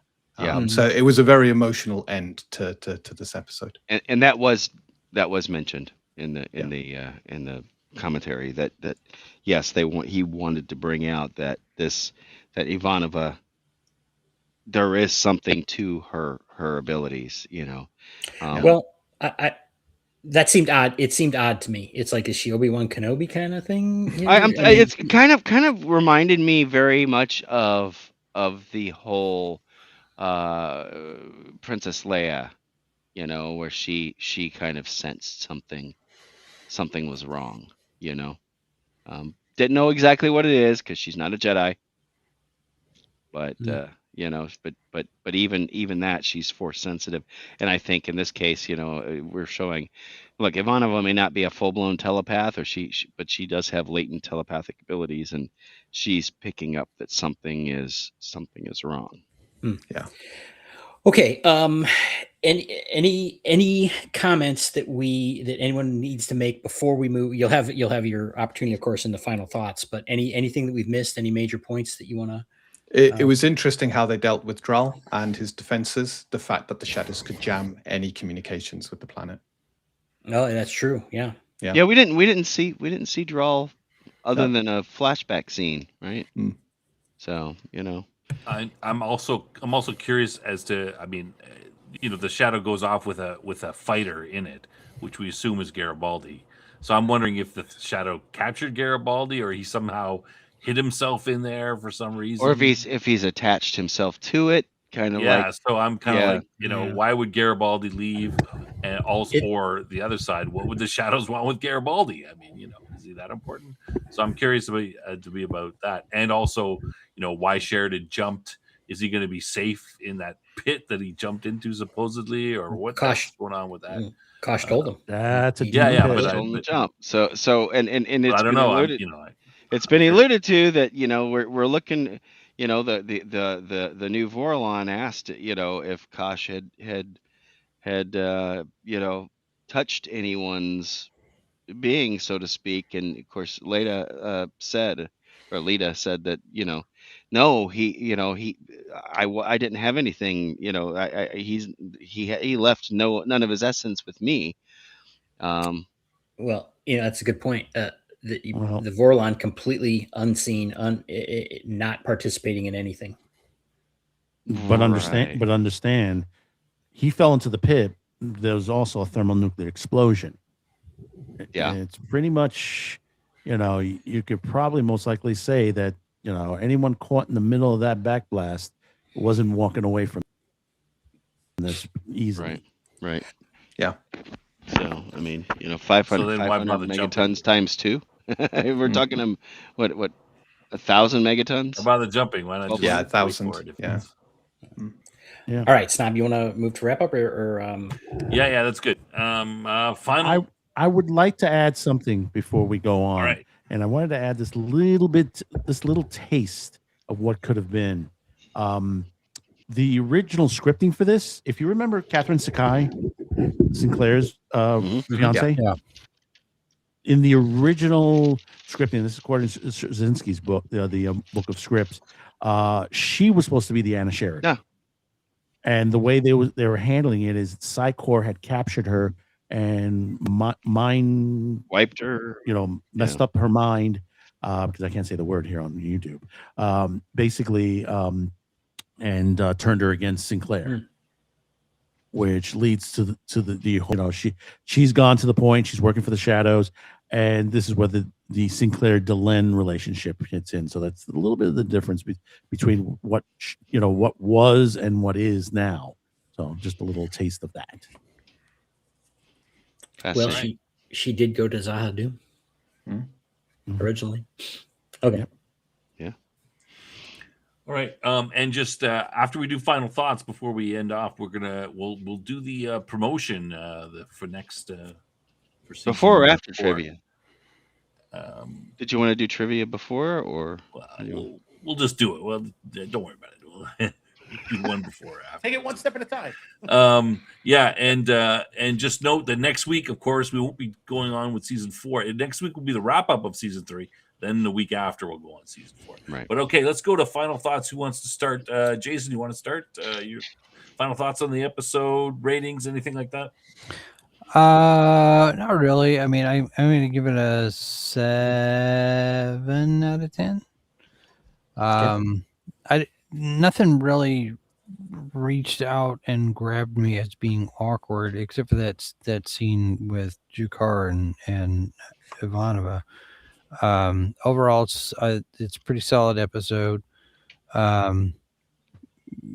Again, killing Anna after only 3 episodes feels like they're missing an opportunity there. But if Straczynski had to pull all of the storyline forward because he didn't have any idea if he was going to be able to do seasons 4 and 5, it makes a little bit of sense that there's some stuff that just did not happen in the story, but there was a lot of potential for it.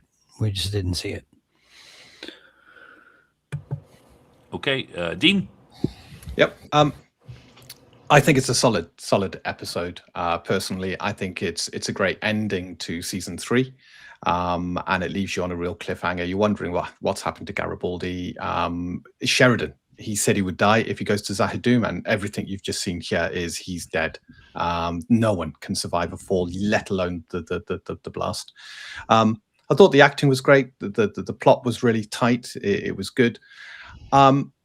It's a very for me at least, it's a very satisfying end to the season. And I'd give it a 9.5 out of 10. I thought it was well acted. It was great. It left, unlike you lot in America, we had to wait, I think, about a year before we had the next season.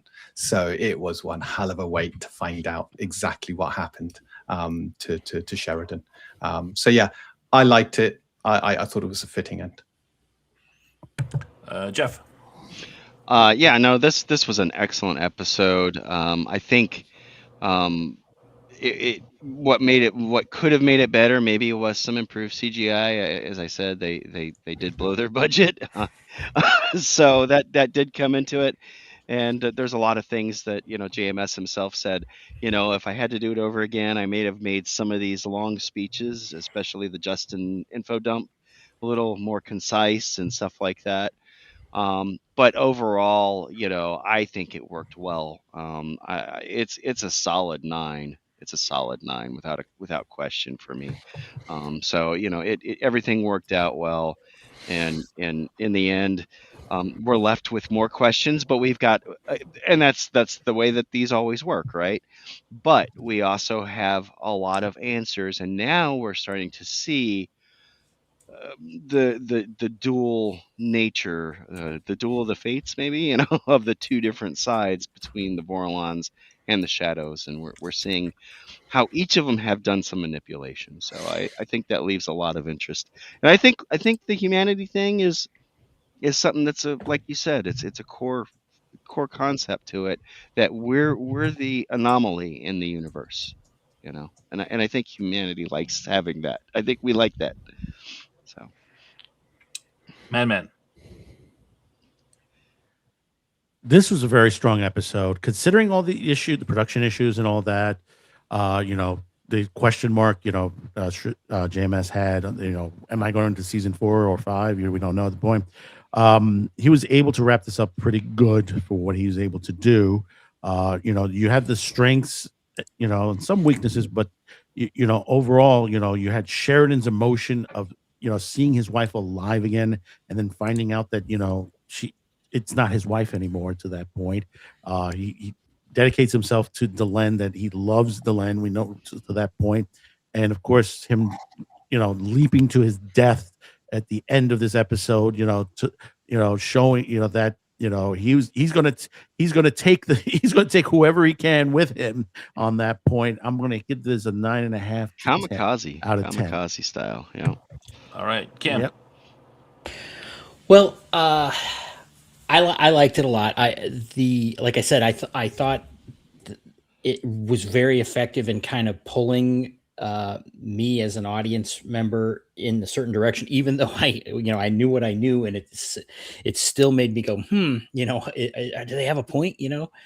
And so I thought it was great from that perspective. A few hiccups here and there, but very solid, and some bombshells, obviously. But it didn't grab me quite as much as some other episodes, though. So I think I'm going to stick with a 9 on this one. Yeah. All right, and for me, I was going to give this a bit of a lower score, but reflecting on it and we're talking through it. I mean, the way that the Sheridan timeline, with Anna, moved through the episode, and we get the little hints of what Sheridan is really thinking. These just little subtle things. The pad, the two pistols, which he puts one on and then carries the other one. You don't see him strap it to his ankle. And these things all come to a head later. That's very well done for me for putting us in and getting us an idea of what Sheridan's real thoughts are. We don't know till the end, but then we look back and say, hey, he was thinking about this. He was suspicious. All those things put together. The Anna's performance, I think, was very, very strong. Melissa, of I'm your wife, but you could tell she's not quite the same, just the way she's done it, which is pretty subtle but well acted. So I'm going to put this in 8.5, 9. I think it's a very good episode. Yeah, excellent end to the season. All right, yeah, great. Okay, so let's do. I guess we'll do trivia questions, and then we'll do the promo. So we'll go through those real quick, and then guess promos, and then we'll be out of here. All right, let's go to our trivia real quick. Trivia for this episode: why is Londo grouchy when Veer finds him? How many letters long is the actual shadow name? How does Garibaldi let Sheridan know everything is taken care of? According to Justin, what is Sheridan's support mechanism? And who did not return to the station with the rest of the Star Furies? We talked a lot about a lot of those. Yeah.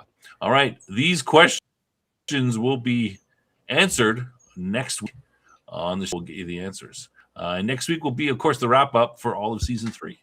All right. And let's look at the promo. This is Madman made this up. Promo for next season. Madman, anything you want to say before we fire it up? Roll it. Roll that the beautiful promo. bean All footage. Right, roll that. All right. Get that going. I'm gonna go. I'll make it big first.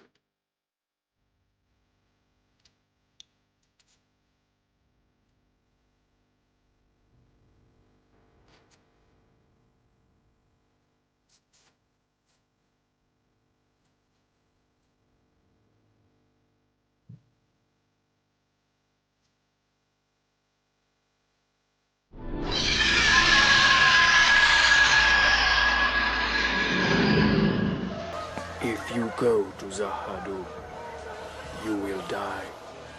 Seen one Sheridan, seen them all. Ashes, ashes, we all fall down. You cannot attack Zahadu. No one has ever succeeded.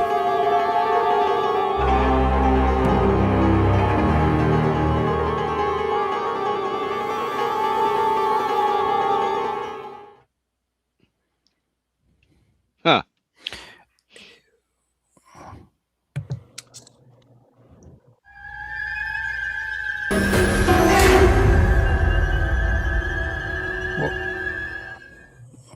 Was that supposed to be no picture in the middle of all of that?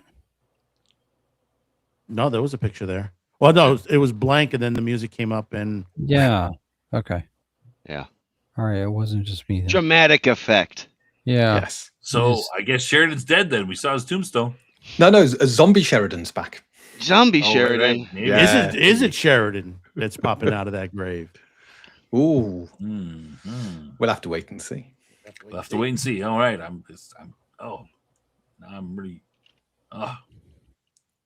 Okay. Great. Yeah. Thanks for that promo. We're gonna put that out. We're gonna release that on the various channels. We'll put them out on.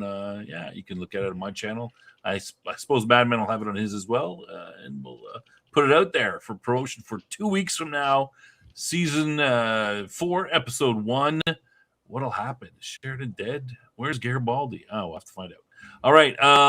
What's going on your station, on your channel, Jason? Not anything solid.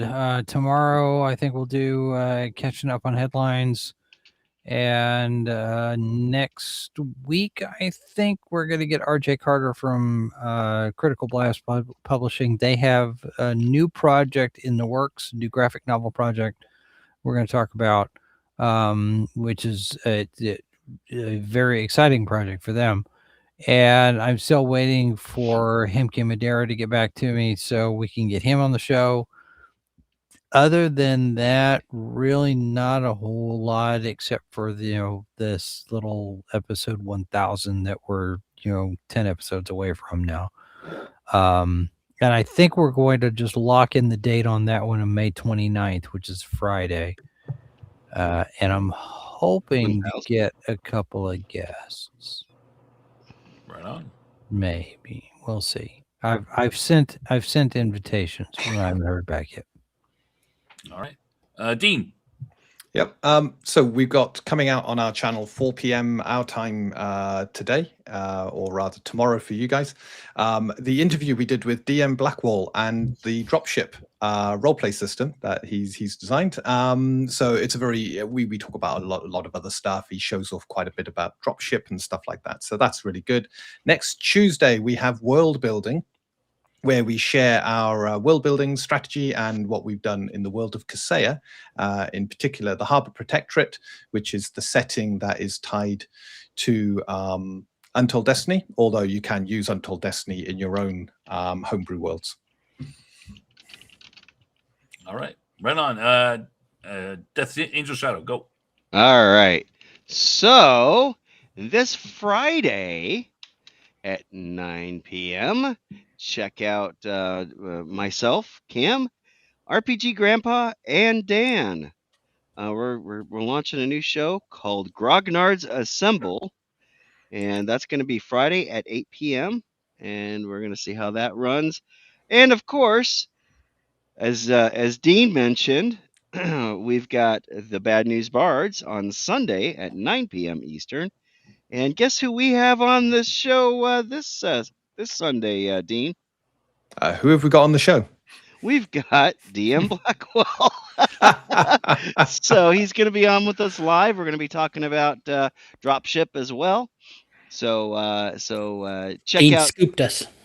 Yes, I did, but you know what? He's got so much to say. I think your interview style differs from ours. I think you're going to have a whole different interview from him, and I think it'll be entertaining to watch both. And you recorded yours, right? So yours, ours is recorded, and then watch Dean's first, and then write down all of your questions, and then come and ask him in our discussion on Sunday.